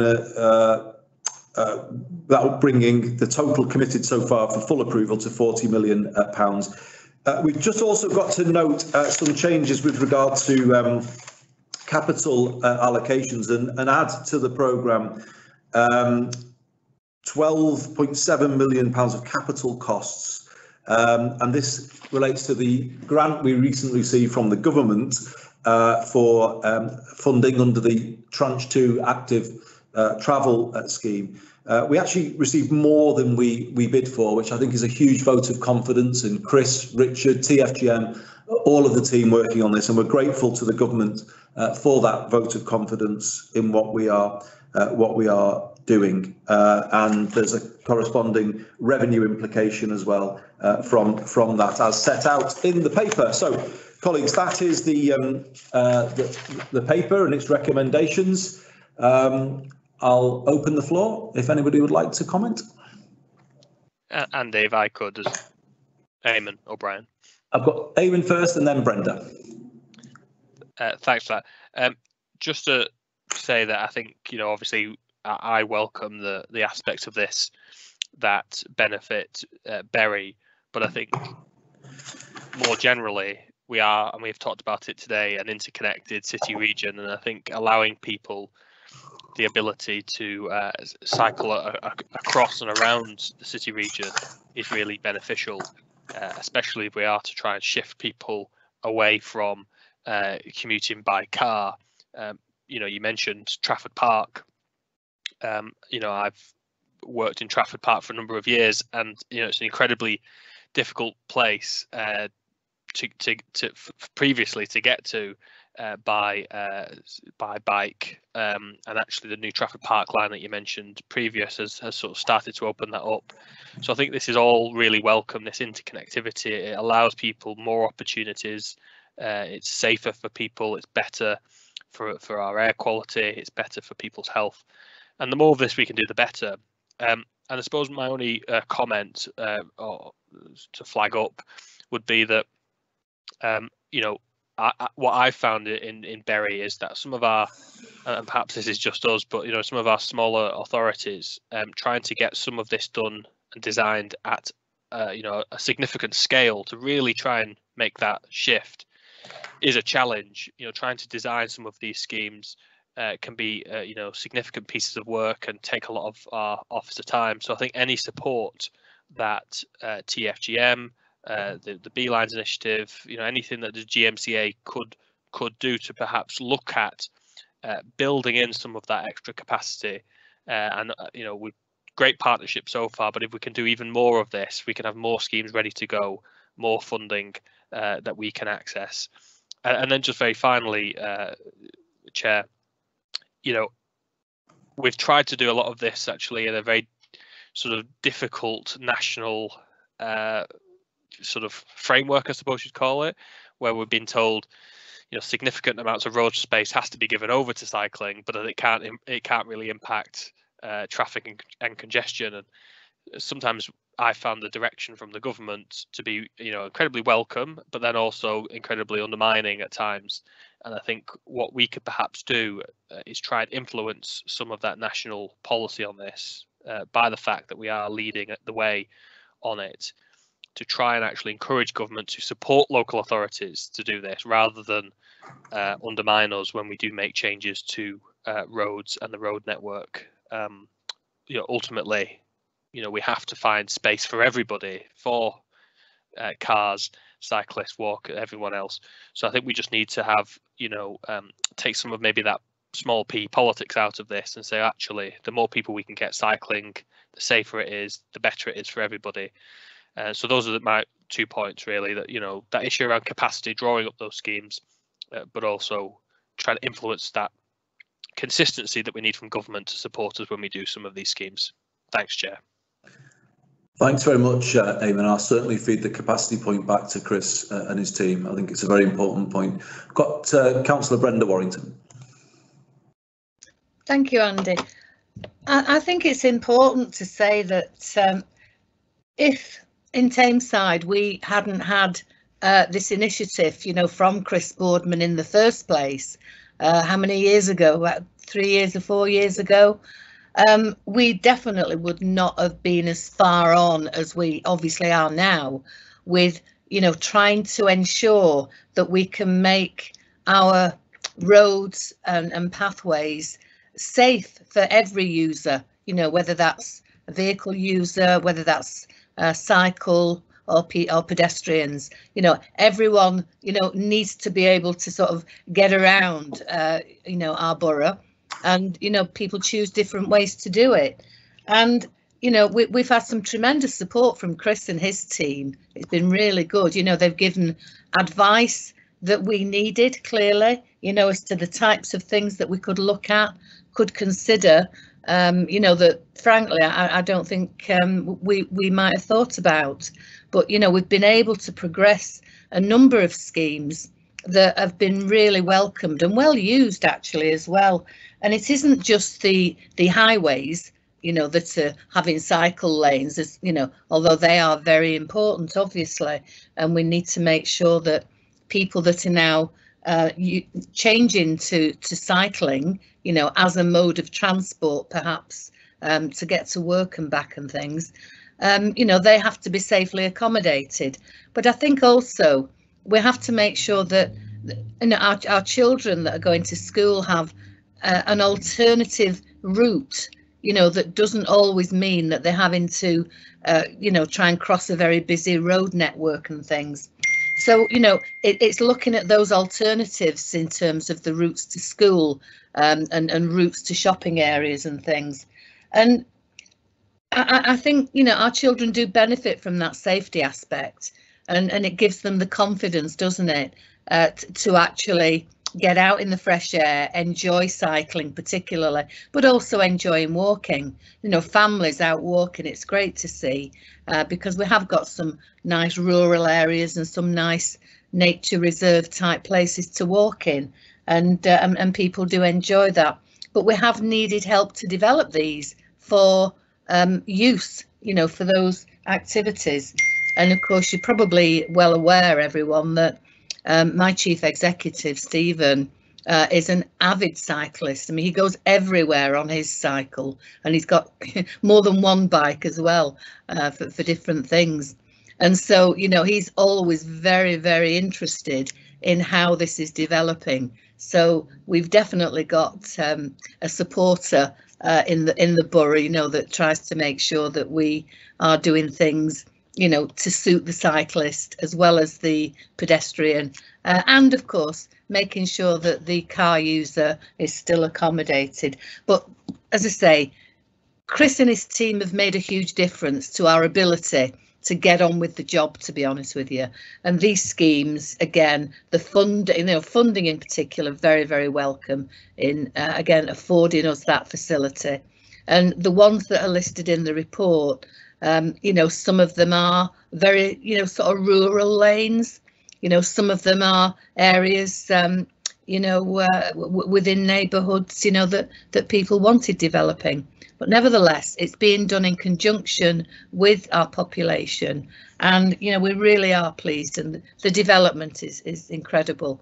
And it's good to actually see them starting to come alive now, you know, from all of the planning and the resourcing and the, you know, the back office work, let's call it, to actually now see it happening properly is really good. So it really is good, and I do obviously support this report. Thank you. Thank you very much, Brenda. And yes, I think the Chief Executive of Tameside has been a big driving force, if that's the right phrase. Is it right to be a driving force behind a cycling plan? But cycling force.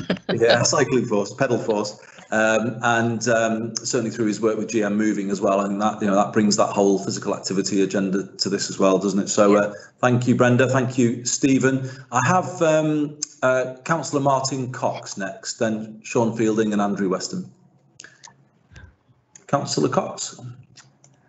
Thank you, Andy. I'm just waiting to. Yep. Thanks for that, Andy.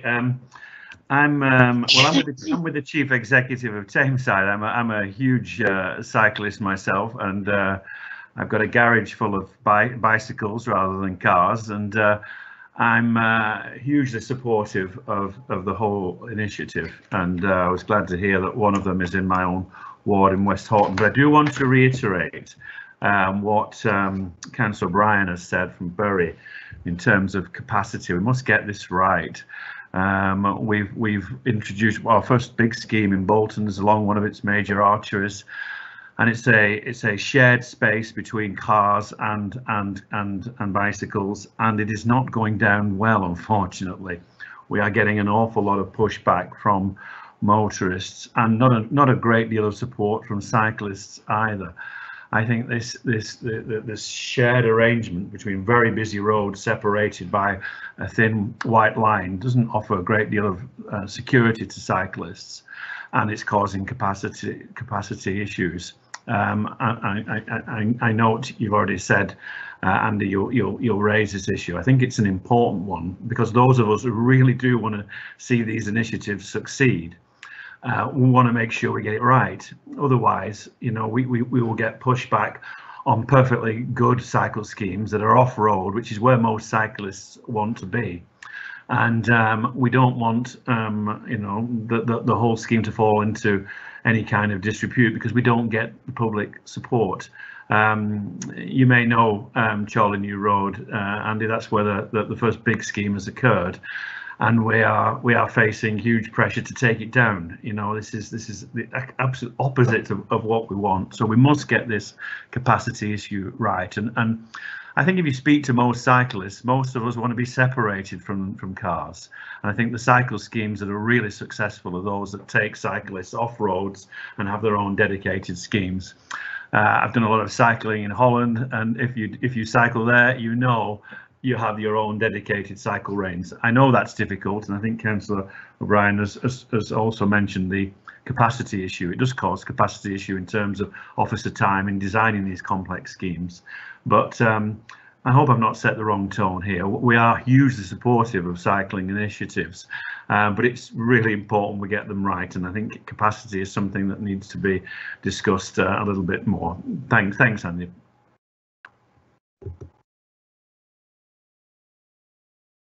Thank you very much, Martin. No, I don't think you've set the wrong tone at all. It's important to be realistic, isn't it? And I think we're going to have to listen and learn and take communities with us as we go along this journey. So you're absolutely right to raise those challenges, and I was grateful for the supportive way in which you put that. So no, very important, and I'm sure Chris and his team will be listening carefully, Martin, and taking that on board. I've got Sean Fielding next, and then Andrew Weston.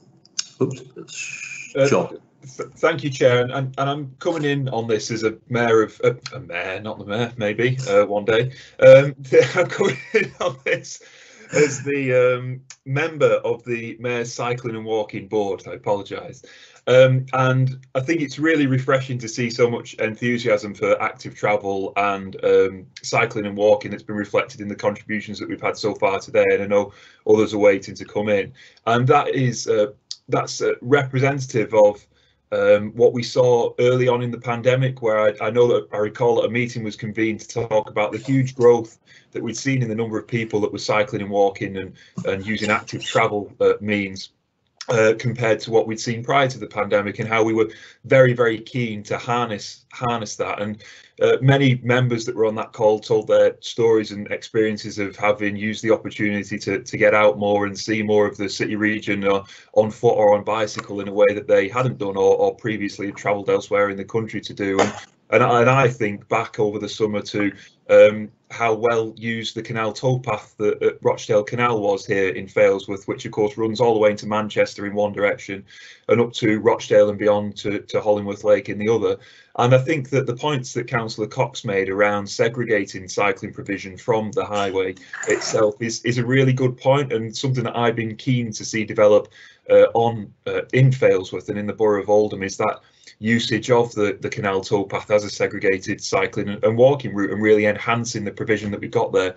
And I know, as a former employee of Tameside Council, having worked in Duckingfield Town Hall and cycling to work to get there, some of the enhancements that have been made as part of investment in cycling and walking infrastructure along the Ashton Canal there are really very welcome, and are the kind of thing that we should be rolling out right across the region to make this much more attractive. Now, in terms of the proposals that are within the report and the money that's been allocated, it's really positive that we're now getting to the stage where all boroughs are benefiting from this. I know that this is only one particular tranche today, but we have had in the past, we have had concerns in the past that some boroughs were better at putting together bids than others, and that's where the capacity point again comes in. And we've worked to support that as the CA in constituent councils, so that officers can put together bids that can be successful and ensure that money is reaching all parts of the conurbation. And I know that there are many people in the northern boroughs like mine that are quite cynical about, it's low-hanging fruit in places like Charlton and Heaton Moor, where loads of people cycle anyway, so and that's where we stick all the money. And it's just not the case, getting it evenly and getting it around the borough, and encouraging growth in cycling and walking in parts of the borough where it took the parts of the conurbation where it doesn't typically take place. So it's a really fantastic piece of work, which is very well led by Chris Boardman. And that means that we get that kind of reach and buy-in in the same way that I referred to as obtaining from Diane's involvement in the Young Person's Guarantee. So fantastic piece of work. Great to see so many boroughs benefiting from this, and hopefully we can maintain the growth in cycling and walking that we've seen over the last few months in the long term once we exit from the pandemic. And that's it from me, Chair. Thank you.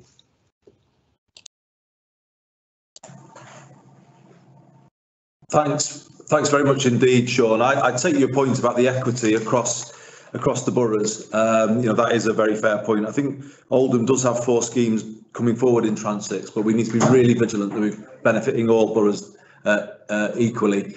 And I just think it's surely a matter of time until you're Mayor of Oldham. I'll now go to Councillor Andrew Weston. Thank you, Andy. It's a pleasure to follow the Mayor-elect with my contributions. So just to actually associate myself with Mayor Fielding's comments and say that the interconnectedness to which he refers in terms of the way in which schemes in certain boroughs can benefit others is very much apparent to me in these schemes here, in particular the schemes announced for Salford, which will have a really positive impact on Trafford. Councillor O'Brien referenced the accessibility issues surrounding Trafford Park, and certainly that is one part of our borough that will benefit from improved walking and cycling routes in the broader locality. There was also reference to the scheme to link in with RHS Bridgewater, and I hope that you won't mind me raising this, or Mayor Bennett will mind me raising the issues that recently came to light as the Green City Region Lead with RHS Bridgewater. I know it's a strange thing to be mentioning on a on a point of business around walking and cycling, but I was really pleased with the strong stance that Mayor Bennett and his team took on the recent problems there with deer culling. So appreciating that I'm somewhat at a tangential point there, but really welcomed that. It was clearly something that should never have happened, but nonetheless this is going to be a fantastic site and project, and the fact that we're joining it in this way is really welcome. So my tribute also to Chris, Richard and the broader team that have shown such strong leadership on this, and you know, the points that have been made about needing to win hearts and minds on this in order to achieve the sort of modal shift that we're looking for, with my environmental and Green City Region hat on, is so important. So, and I think that what they've done so far is truly fantastic, and I really welcome these today. Thanks, Andy. Thanks very much, Andrew, and absolutely it complements the Green City agenda, and we're going to come back to that, aren't we, later today. So I've got City Mayor of Salford, Paul Bennett, next.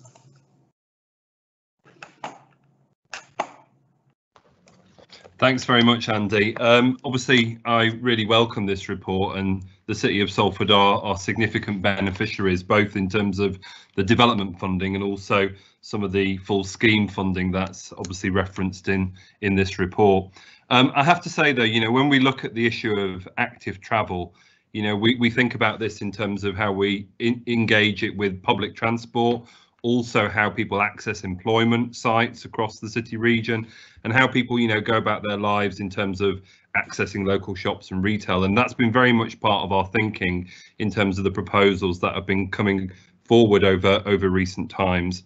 What I would say is even prior to COVID and prior to having, you know, a cycling and walking champion in the city region, the City of Salford has been spending a lot of time, effort and energy on, you know, bringing forward traffic-free routes in our city, and they've gone down really well amongst communities and residents, especially during the COVID-19 pandemic, where people have been able to enjoy those outdoor spaces because of the foresight of the City Council in investing in these traffic-free routes.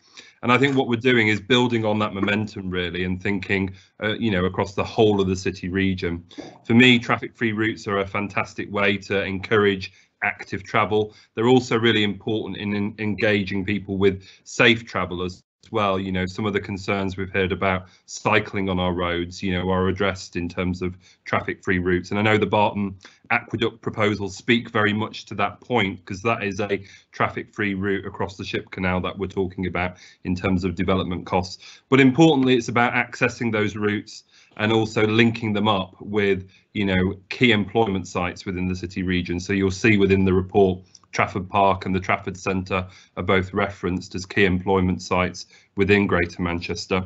In terms of the Oldfield Road site, I really welcome the development funding there. You know, at the moment, as it stands at the moment, we do have a small section of Oldfield Road that has segregated cycling in place as almost like a demonstrator site, really, for the city, which has gone down really well. But obviously this funding now will help us finish the job connecting obviously Chapel Street to Regent Road. So, you know, I really appreciate that. And then finally, just on the full scheme proposals in terms of the RHS, you know, this is a significant investment from the Cycling and Walking Fund.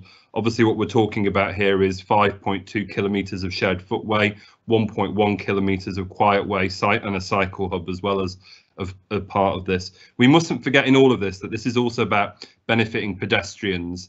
It's not all just about cyclists, and obviously the public realm improvements that we're talking about in this paper will significantly benefit pedestrians, making them feel safer to engage with active forms of transport. And you'll see in the RHS links proposal that also includes new lighting and signage, and certainly some of the feedback I've had to date around some of the around some of the cycling schemes are that lighting remains an ongoing challenge for us, and obviously if we can consider that in terms of how we take schemes forward, that would be really appreciated, because at the end of the day, safety sits at the heart of encouraging more people to engage with active transport. But I just want to say thank you to the City Region and the Combined Authority for your ongoing support with regards to the city's active transport aspirations in the City of Salford. So thank you, Mayor Burnham.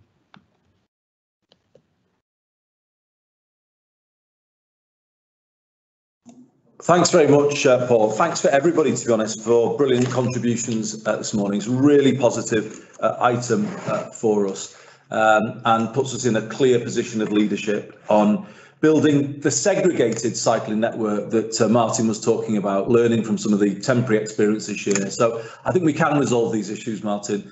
So much support for what we're doing from the leaders. It's really great to hear, and I'm sure Chris and his team will be buoyed up by that. So, colleagues, I took you through the recommendations before. Don't propose to do that again. Can I ask for your support for the paper and the recommendations? Great. Thank you very much indeed, everybody. We move on to item 13, which again is related, local growth deal update and approvals. Don't need to detain you too long on this one. As colleagues will know, the local growth deal that we agreed with the government expires in March next year. And of course, what we want to ensure is that we fully allocate the funding that is available to us.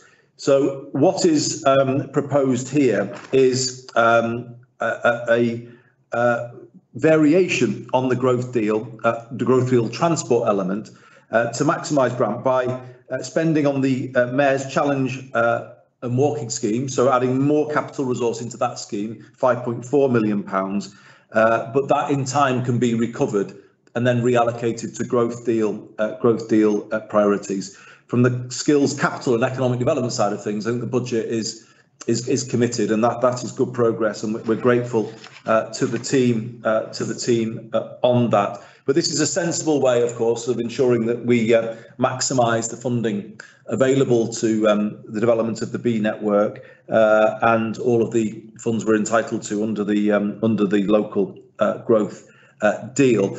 It's important for me to say that we are really cracking on with progress. Since the last update, the A5063 Trafford Road scheme has started on site, the Rochdale South Haywood link, which is junction 19 of the M62. Phase 1 of the Oldham Town Centre regeneration scheme, Sean, as you know, has started on site. Also, 4 major schemes, Wigan Bus Station, Regent Road, Water Street, Wigan A49 Link Road and Ashton underline interchange are actually complete and in operation, and all of those schemes very beneficial to the city region. There are works progressing on the Salford Bolton network improvement programme, the Great Ancoats Street project, and also on the Wigan M58 Link Road scheme. Also worth pointing out that we've got other schemes moving into the final stages of development, Salford Central Station, Carrington Relief Road, to name 2 that are in the paper. And pleased that the work to support the Mayor's the Development Corporation, Mayoral Development Corporation in Stockport is advancing, funding being used to create a temporary travel shop and temporary bus station in Stockport Town Centre to facilitate the moving ahead of the rebuilding of Stockport interchange. So, colleagues, good progress to be able to report to you, to bring to your attention that capital switch, which allows funding to be put into the Mayor's Challenge Fund and also then reprioritised later down the line to local growth programmes. I hope you agree with those recommendations in the paper, and if I could put them to you for your agreement. Thank you, colleagues, and we move on to item it is 14, I believe, Green Homes Grant Local Authority Delivery Scheme, and I'm going to hand over to Councillor Andrew Weston. Thanks, Andy. Really pleased to bring this report. So, as part of the summer fiscal stimulus, government announced £2 billion worth of funding for domestic retrofit projects. 1.5 billion of which will be distributed by a voucher scheme for able to pay householders. And on the 4th of August, it was announced that 0.5 billion, the remaining 0.5 billion, was delivered through a Green Homes grant to be delivered by local authorities in 2 phases. In phase 1A, the combined authority has already been successful in receiving a £4.7 million award. In phase 1B, bids for a share of 127 million are to be submitted, with delivery being completed by September of next year. And then in phase 2, bids for a total pot of 300 million from April 2021, with the procurement mechanism to be determined later. So these funds aim to reduce the energy efficiency of low income and low EPC rated homes, so those with band D, E, F or G, including those living in the worst quality off-gas grid homes, delivering progress towards reducing fuel poverty, the phasing out of the installation of high carbon fossil fuel heating, and the UK's commitment to net zero by 2050. BEIS have recently confirmed that EPC D rated properties can also be included, as long as they are not the focus of the bid itself, as long as they're not the main thrust of that. Funding to owner-occupied eligible households will cover the full cost of upgrading a home, and the expected average cost of upgrades should not exceed £10,000 per property. The scheme does expect landlords eligible for funding to provide at least 1/3 contribution towards the cost of the upgrades, and the subsidy shouldn't exceed £5,000 on average per household. So I'm pleased to say that a number of GM social landlords have already expressed interest in the scheme. Where proposals cross local authority boundaries, a consortium bid should be submitted, and where that bid is from a consortium, a lead local authority should be agreed, and helpfully the GMCA is eligible to be a lead LA in that regard, and they should submit the proposal on behalf of the consortium. We've got a long history of collaboration in this area via the GM Retrofit Group chaired by Stockport to deliver the Warm Homes Fund, but individual LAs could bid independently, but most lack the capacity to do this. So we do feel that it's sensible to move forward via the existing CA route, given the track record of bidding for and delivering with local authorities on similar award-winning programmes, and to achieve economies of scale. There's also a requirement to ensure all contractors recruited for the project have been procured through open and fair competition. We've already procured E.ON to undertake domestic retrofit activities, primarily utilising energy company obligation funding. So given that the CA have already been successful with a phase 1A submission and with limited timescales for preparing a bid, initial discussions have begun with E.ON about the potential of them supporting a further GM consortium bid on behalf of the local authorities. Just turning to the financial implications of this, if the bid is successful, local authorities may use up to 15% of grant funding to fund administrative delivery and ancillary works, and that could be used to fund a central coordinating function, local marketing and quality assurance. So there's no financial requirement on districts whatsoever, although district officers will need to work with that central coordinating team to identify and market the opportunity to residents. Successful bids will be paid in 2 instalments, an upfront 50%, with 50% to follow within 10 days of submission of the 3rd monthly report. Oldham, E.ON, via Oldham, and the social housing registered providers would draw down their funds from GMCA on an under an on-funding agreement monthly, backed up by reporting and expenditure evidence claims. So it feels like quite a convoluted process, but in effect what we're saying is that we've got existing arrangements here that work quite effectively, and whilst people could bid on their own, and whilst there would be an argument to look for another provider, the recommendation is that we continue to use the CA to bid for these, and that we look to work with E.ON given the existing arrangements. So in terms of the specific recommendations, I'm asking that colleagues agree that local authorities should collectively bid for 5 to 6 million of Green Homes grant. That's on top of our existing Green Homes grant funded programme from March to September 2021, that the CA should be the accountable body on behalf of councils and registered providers, that authority is delegated to the Treasurer and Solicitor, subject to a successful bid, to go through the contract process with BEIS, receipt and then defray the funds partners. And finally, note that the equalities impact from this proposal will be managed via utilising delivery companies with robust equality policies, and that the environmental outcome is to substantially reduce the carbon emissions from approximately 500 homes in Greater Manchester. So significantly positive work if we're successful here. Thanks, Andy.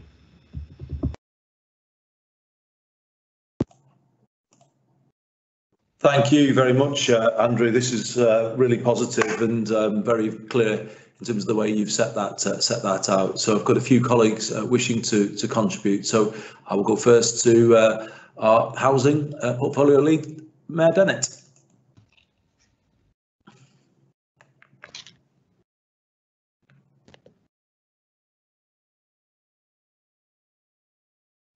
On mute, Paul.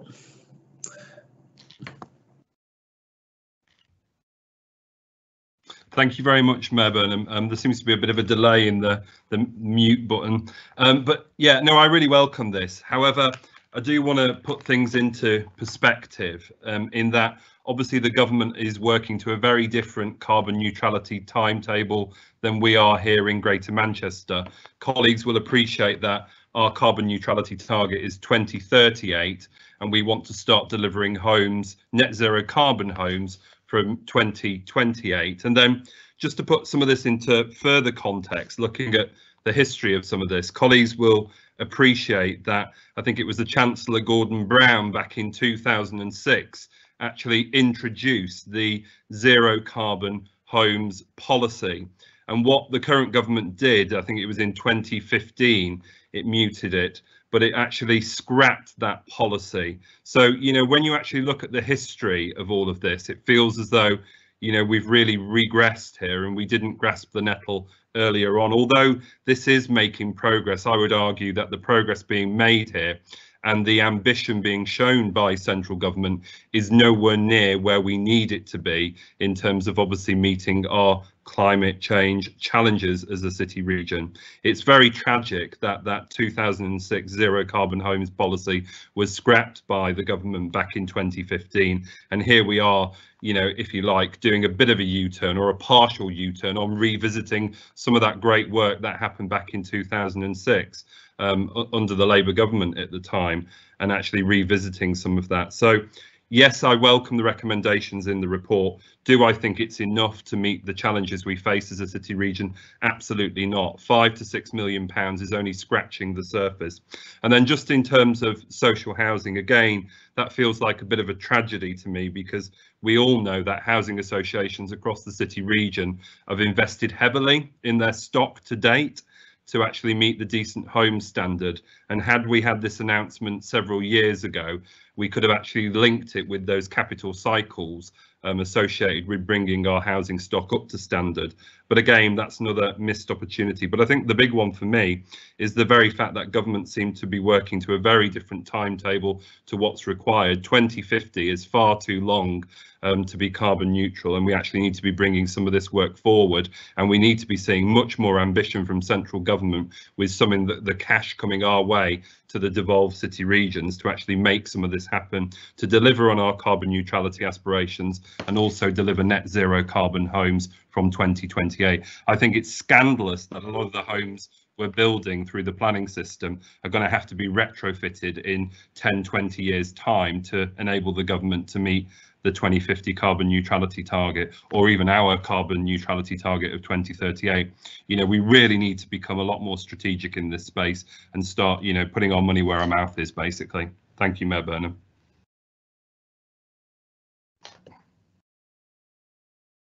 Thanks very much indeed, Paul. Absolutely agree. This has got to be part of a big green recovery agenda, hasn't it? And we need more ambition from the government if we're to make that real. We've got the COP next year in Glasgow, the COP26. You know, we should be kind of showcasing British cities at that COP event as places that are leading the agenda with regard to zero carbon homes. So completely agree with you, Paul. I have Councillor Sean Fielding next, then Eamon O'Brien. So Sean. Thank you, Chair. And I'd really like to come in and again welcome the recommendations in this report and the things that it will enable us to do across Greater Manchester to support many of our residents to have more efficient homes and reduce their heating bills. As Councillor Weston has said, and Mayor Bennett echoed, we have set an ambitious target to be carbon neutral by 2038, and in Oldham we've set an even more ambitious target to be carbon neutral as a local authority by 2030. And we're a signatory to the UK 100 pledge as well, which I know is something that the Greater Manchester Combined Authority has also signed up to, which commits us to that 2030 neutrality as an organisation. Now, it's really positive to see that there will be 67 homes on the Crossley estate in Chadderton, which will benefit from the investment that will be levered in if we agree the recommendations in this report. And in Oldham, the nature of our housing stock is such that it's been historically very difficult to make energy efficient.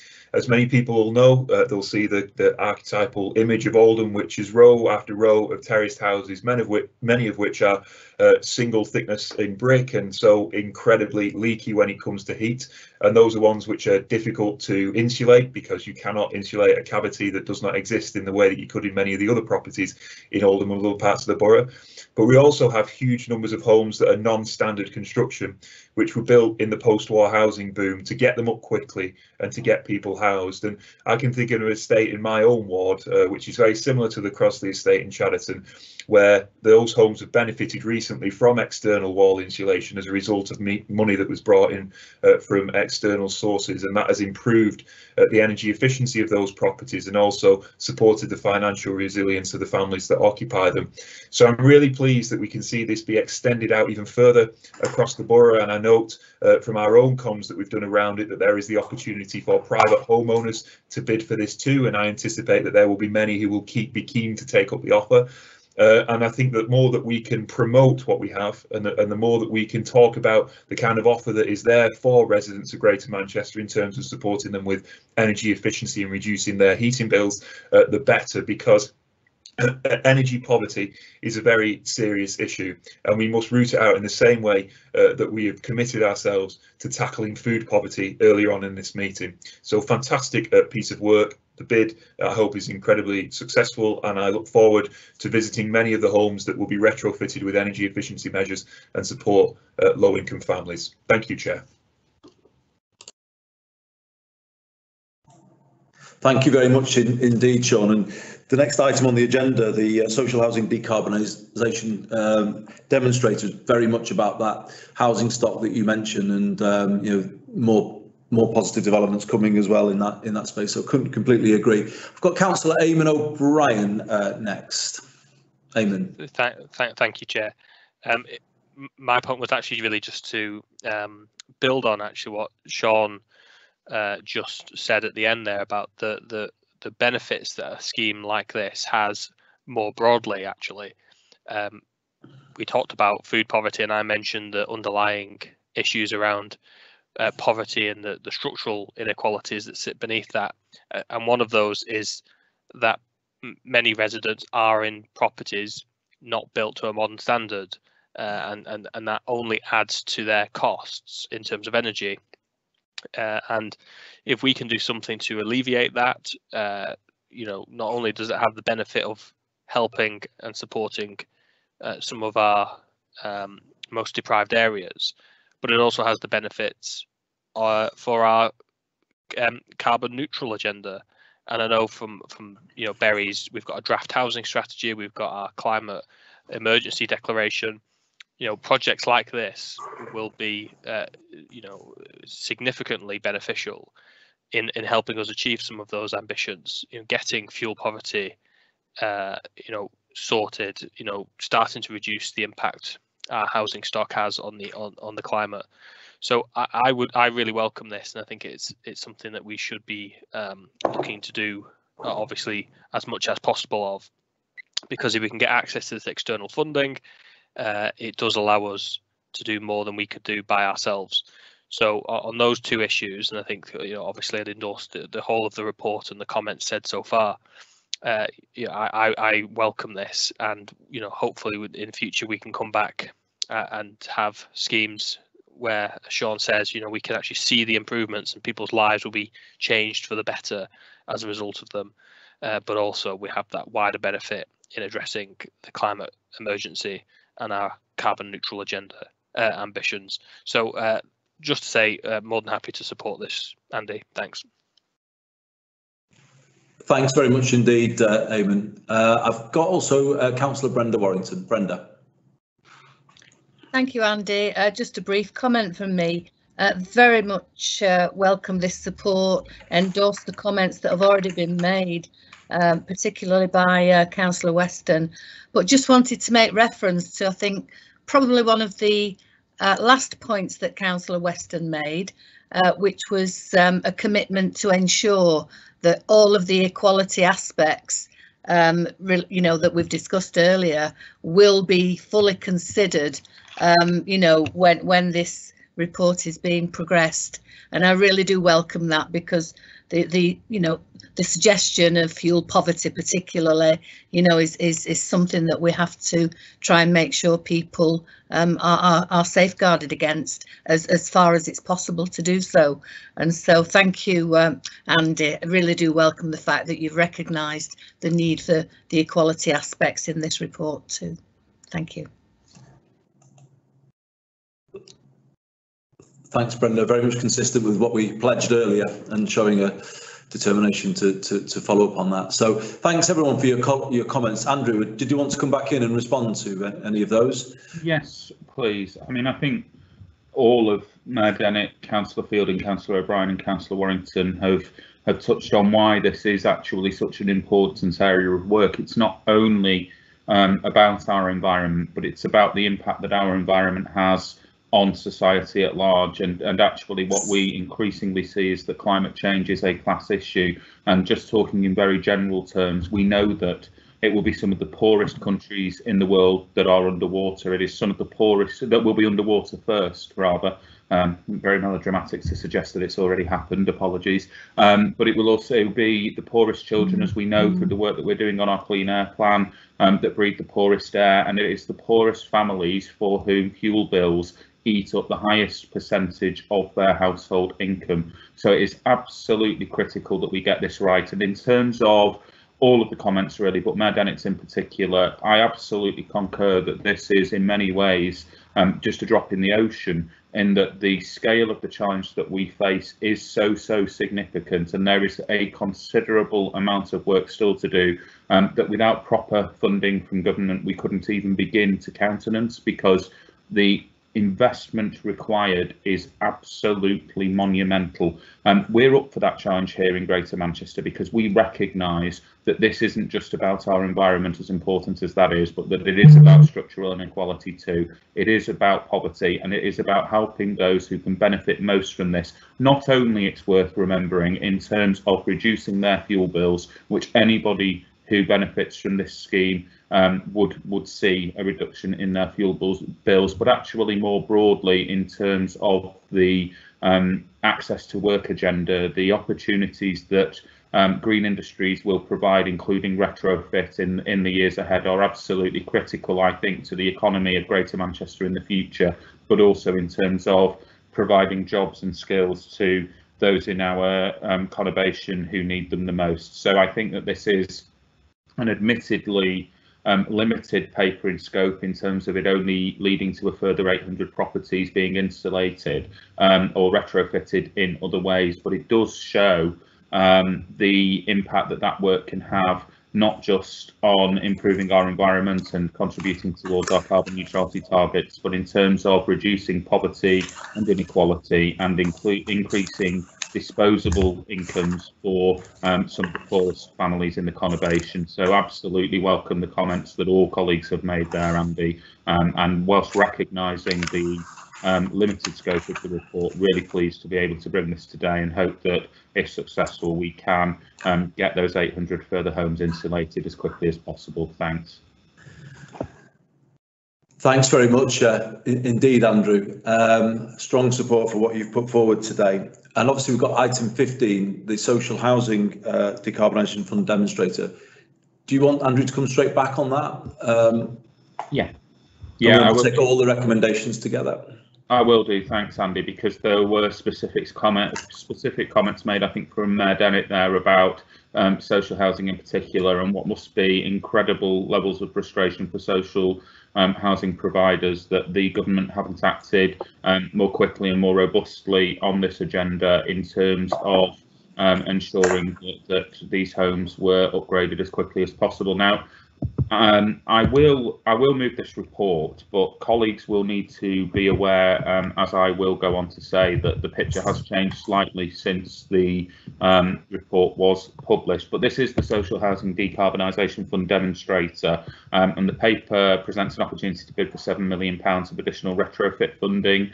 As the title suggests, this bid is focused on social homes with a heavy focus on demonstrating innovative approaches to retrofit.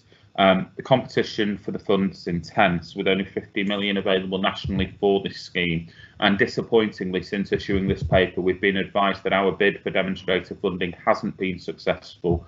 However, we have been placed on a reserve list in the event that one of the successful parties drops out. The Greater Manchester bid was based around combining efficient procurement and streamlined delivery, capacity building within the local supply chain, and targeted innovation to create a flexible approach to the retrofit of circa 250 homes across 10 different housing providers that is then inherently scalable. Despite not being approved for the funding, I'd still ask that you approve the recommendations in the paper, just to cover the potentially unlikely event, unfortunately, that our bid will be reconsidered, given that we're on that reserve list that I've just highlighted. But on a positive note, in spite of our obvious disappointment at not securing the funding unless a reserve is called for, the development of the bid at short notice has opened the door to partnership working with social landlords who we've not previously worked with, and we'll continue to build on those relationships to deliver as much of the original bid as possible through the Green Homes grant funding mentioned under the last item. I think I'd just close on that, Andy, by saying that this underpins really some of the problems that were identified by colleagues there in terms of the amount of funding available, which was nowhere near sufficient to have the kind of impact that we need. And actually, again, in the same way that we were setting this out with the previous item, it's absolutely clear that those living in social homes really do need this sort of retrofit and investment in their properties as quickly as possible. So it is regrettable that we haven't secured the funding. Potential remains on the reserve list, but ultimately this is a story actually of not enough support being provided in the first place for a group of people who would benefit the most from this sort of investment, and actually for social housing providers who've got a record of delivering improved stock for their tenants, so people who we could have relied on to do this work effectively. But overall, it is still positive that we do have those relationships, and we will, as always, look for ways to crack on and do this ourselves as best we can. Thanks, Andy.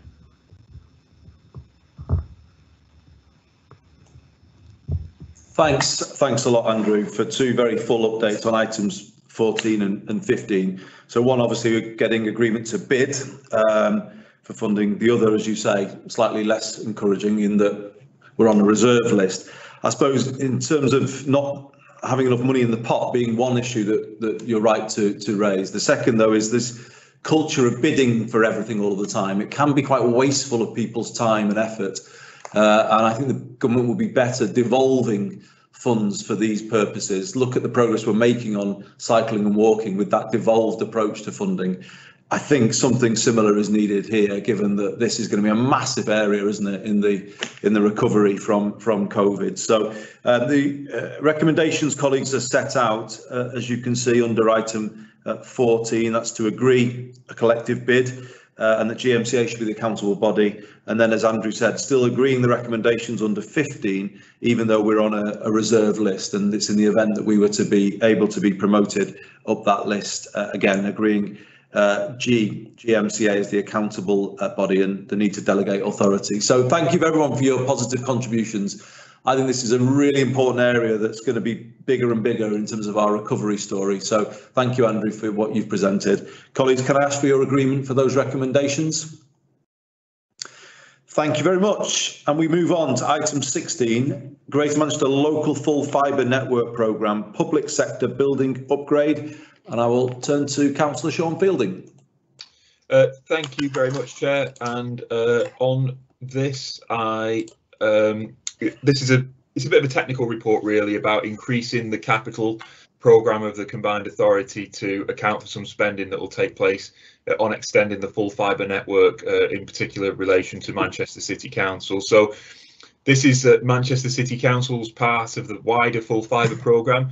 And the full fibre programme has so far built out over 500 kilometres of new fibre in Greater Manchester this year, despite all the challenges that we've had. And that's just a start, because by the end of next year, it'll have connected over 1,500 sites across Greater Manchester and create the base for better free Wi-Fi and more cost-effective and resilient public services by enabling them to do more digitally.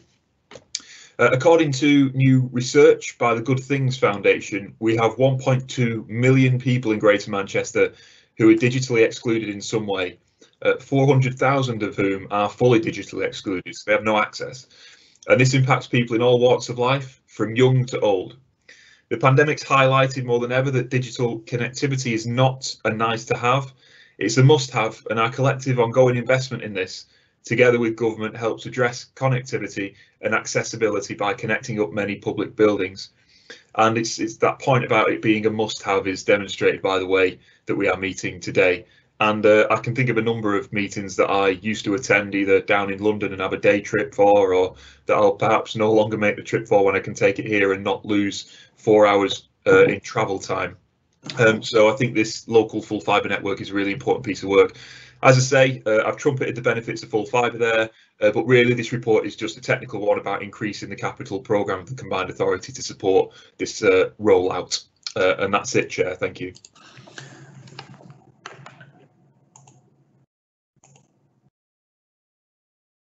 Thanks a lot, Sean. It's like the last item, isn't it? You know, digital inclusion, another issue that's going to be even bigger in the recovery phase, and this is good progress. Colleagues, anybody wanting to come in on this item? No. If not, thank you very much. We're just being asked to agree the grant funding arrangement with DCMS and Manchester City Council, an increase in the capital programme, as Sean said, of up to £835,000, noting that Salford will not be pursuing its application, and obviously the proposal to delegate authority. So, colleagues, do I have your agreement for that?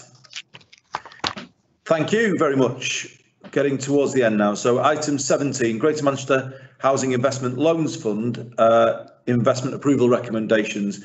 There is further information, colleagues, included in part B. But unless colleagues want to discuss any of that information, I would suggest we take all of this item here and hand over to the City Mayor of Salford, Paul Bennett. Great. Thank you very much, Mayor Burnham. The purpose of this report is obviously to seek the combined authority's approval to the GM Housing Investment Loans Fund loans, detailed in the recommendations within the report. I'm going to draw your attention to the recommendations and obviously the schemes that are being brought forward on this occasion. So first of all, we're being asked to approve the Housing Loans Fund loans detailed as, first of all, Greengate Investments 1 Limited, Collier's Yard in Greengate, that's in Salford. The loan request is for 37.562 million. It is to build 559 apartments. Planning permission for this was granted in March 2020, and this is part very much of a wider master plan around improving the public realm and the reuse of a Grade 2 listed former Collier Street Baths building, so heritage restoration. And as part of this, in terms of the Section 106, there's proposals to build a new public park and associated boulevard in the first phase. The second scheme being brought forward is Great Jackson Street Investments Limited. It's the Blade in Manchester. The request is for £32.438 million of loan. It's for 414 apartments. Planning permission was granted in August 2020. And again, with this scheme, there is proposal through the Section 106 to build a new public park. In addition to that, you'll see from the S106 that it also encompasses an earlier legal agreement or agreements in the plural to part construct a primary school as well with regards to that scheme. In terms of what this means for the Housing Investment Loans Fund, so the total value of offer of loans from the fund approved by the CA to date is £437.5 million. The total value of equity investments made by the fund to date are £17 million. And obviously, if the recommendations as set out in this report are agreed today, the value of loan offers will increase to £507.5 million. The second recommendation before the combined authority today is to delegate authority to the Treasurer, acting in conjunction with the combined authority's monitoring officer, to prepare and effect the necessary legal arrangements. So I recommend both proposals to members of the combined authority. Thanks, Mayor Burnham. Thank you very much indeed. Thanks, Paul. Any colleague wishing to come in on this item? If not, Paul has set out the request for the loans to be approved and for authority to be delegated. Does that have your agreement, colleagues? Yep. Thank you.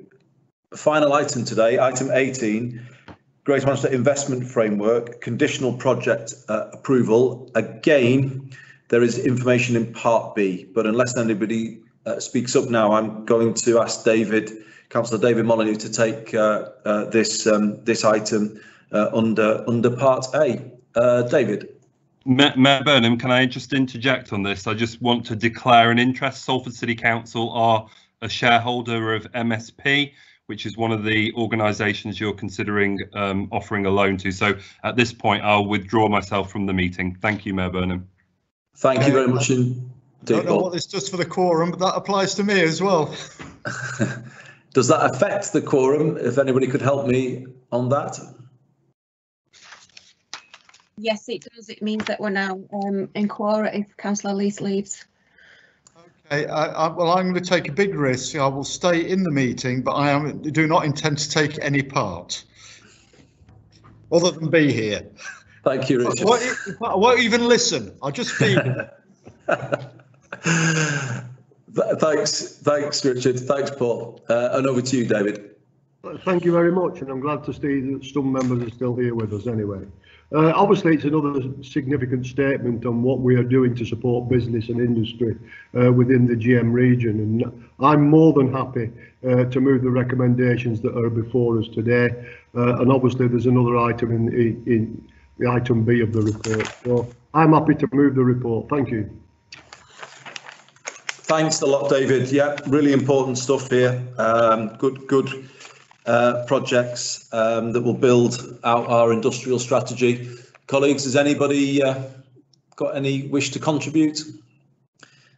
If not, can I ask that you approve the funding application to Manchester Science Partnerships and to IRAF UK Vantage Limited, and again delegate authority to our Treasurer and monitoring officer. I can see thumbs up. Thank you very much, colleagues, and that finally concludes the business for this meeting of the Greater Manchester Combined Authority, the last of the year, and we've got through a huge amount there today. So thank you everyone for your excellent contributions. You will know that last week we received a report from Her Majesty's Inspectorate of Constabulary, Fire and Rescue Services on the recording of crime and the support for victims of crime in Greater Manchester. And we've been, myself and the Deputy Mayor, in discussions with HMIC, and we will actually have a further meeting with them later today. And because of that, I will, with the Deputy Mayor, be making a statement later today on the announcement yesterday from HMIC. As I say, we've been working closely with them. We agree with the actions being taken, and we will set out further details later today. So I apologise to the Combined Authority that I'm not in a position this afternoon to give you a fuller update at this point, but just to alert you that both myself and the Deputy Mayor will be saying more later today. Colleagues, thank you for all of your energy, your amazing support throughout this this difficult year. Although we've had a lot thrown at us, we've been moving forward on the priorities of Greater Manchester, and we've done that again today, and that is down in large part to your leadership, but the work of officers in your districts, and of course my own staff here at the Greater Manchester Combined Authority. We are a good team, and we are continuing on our vision of making this the best place to grow up, get on and grow old, and we've done that today. So thank you for everything you've done this year, colleagues. I hope you get a break over the coming days, and see you raring to go in the new year when we get a fair and a green recovery underway in earnest in Greater Manchester. Thank you very much, everybody. Have a Merry Christmas, and here's to a better 2021. All the best, everyone.